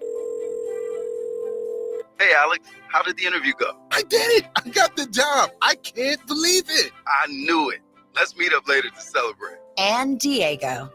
Mom, I got first place at the science fair with my volcano project. That's amazing, sweetie. Congratulations. Because when people are fed, futures are nourished, and everyone deserves to live a full life. Join the movement to end hunger at feedingamerica.org/actnow.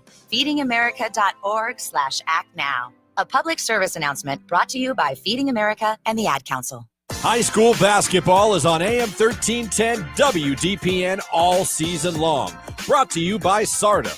I'm Christian Bigglesworth, calling boys and girls action from around the Eastern Buckeye Conference, the Alliance Aviators, the Marlington Dukes, and the West Branch Warriors. And this year, listen live and free on the AM 1310 WDPN Facebook and X pages and the Q92 YouTube channel. High school basketball, powered by SARTA on AM 1310 WDPN. Do you worry about how much someone drinks? Do you feel angry or depressed most of the time? Do you feel neglected or unloved? Do you feel you attract people who tend to be compulsive or abusive? Do you have money problems because of someone else's drinking? Are you afraid or embarrassed to bring your friends home? Do you feel that if the drinker loved you, she or he would stop drinking? If you answered yes to any of these questions, you are not alone. More than half of all adults have a family history of alcoholism. Not everyone trapped by alcohol is an alcoholic. Families and friends are suffering too. Al-Anon and Alateen can help. Call 1-866-200-0223 or visit alanon.org/help.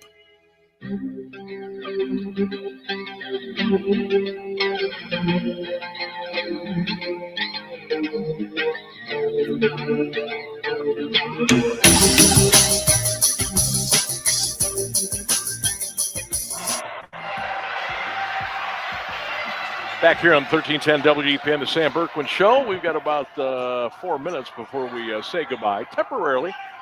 Christian will be joining you at 6:45 or so here on WDPN as he brings you the play-by-play of Worcester. Keep saying Worcester. West Branch and Louisville tonight. And then Lee and I will be over on 92.5 FM Q92 here at the Fieldhouse as we bring you Kent McKinley and St. Vincent St. Mary. By the way, if you're just tuning in or you're watching on our stream on YouTube or listening on Facebook or whatever, doors are open. Game's on. Plenty of tickets available. There's not going to be a lot of people here tonight, but if you want to come and see a really good basketball game, by all means, folks at the ticket windows are ready. Come on over to the Fieldhouse. and join us for this one. If not, sit back and enjoy it. Stay warm, and we'll have it for you on Q92 and Q92radiosports.com. Got about 2 minutes before we wrap up here. I think McKinley's got the goods to go to Dayton. I agree. I truly believe that. I wouldn't say it if I didn't believe it. Do you think they can get there, and what's it going to take? I don't claim to know enough about the Division I teams yet. Give me till mid-January to really try to diagnose that. But I think on that bench, with the kids we have that come back, the guy that came in, with the guys that returned from football, I think they've got enough. I think they've got enough to minimally get to the Final Four, and I think you see them dancing onto a regional pretty solidly. I'm hoping they can get it. Now, I can sit here right now and tell you. You read that? Yeah, they. I know somebody tweeted out something good, but I can't. Yeah, Hall of Fame City says, "Go Pups." He said, "Fresh back into town. Can't wait to listen to Sammy B and Lee." So I don't know who that is, but whoever Hall of Fame City is, we appreciate you listening. We appreciate it. Hey, fellas, I'm pretty sure that is Ryan Brailer. Oh, okay, Ryan. Thanks for checking in, man. Thanks, Ryan. Always love Yep. having you hanging Us in there. Ryans, we know other Ryans. That's how it is. I know so many Ryans, I can't keep them straight. It's unbelievable. It really is. I can sit here today and tell you who I think is probably going to be in the way. Yep. Eds, Acius, Menor. We know one of those three teams will be there. Brecksville. Or Brunswick. I'm sorry. Brunswick, Trey yeah. Drexler and So if McKinley can get through the grind, and I think they got what it takes to go to Dayton. But we will see. That's what all the fun is going to be. That's what all the ride is about, and we're certainly looking forward to that. Rainsburg, while I got you, have you heard from our buddy Christian? Is he getting close to set up, and is he'll be ready to go tonight for West Branch and Louisville, correct? Yeah, he says he's all set up. He said it's halftime at his JV game, so. Ooh, he's ahead of us. Whoa, my goodness. Yeah. Wow. Oh, what time did they start over there? You guys Noon? starting at the same time. Holy cow. All right, Christian will have a good call tonight, and he'll be on 1310 WDPN for Louisville and West Branch. Lee and I will be flipping over to Q92 tonight, 92.5 FM, Q92radiosports.com. And we'll have McKinley and the Irish of Akron, St. Vincent, St. Mary. All right, that's going to wrap up the show portion of the broadcast today. Thank you for listening. Thanks for tuning in. We appreciate all the comments on all the social media platforms. And thanks to everybody's help for pulling this all together today in a couple of hours' notice because of the weather. But we did it, and we're ready to roll here. We'll do it all over again tomorrow at 3 right here on AM 1310 WDPN. In the meantime, go Bucks. Go Browns, go Cavs, go Browns. Have a great night, everybody. We'll talk to you here on Q around 6:45 for the Pups and the Irish as we go courtside with high school basketball tonight. Stay with us, everybody. Enjoy your night. We'll talk to you later on.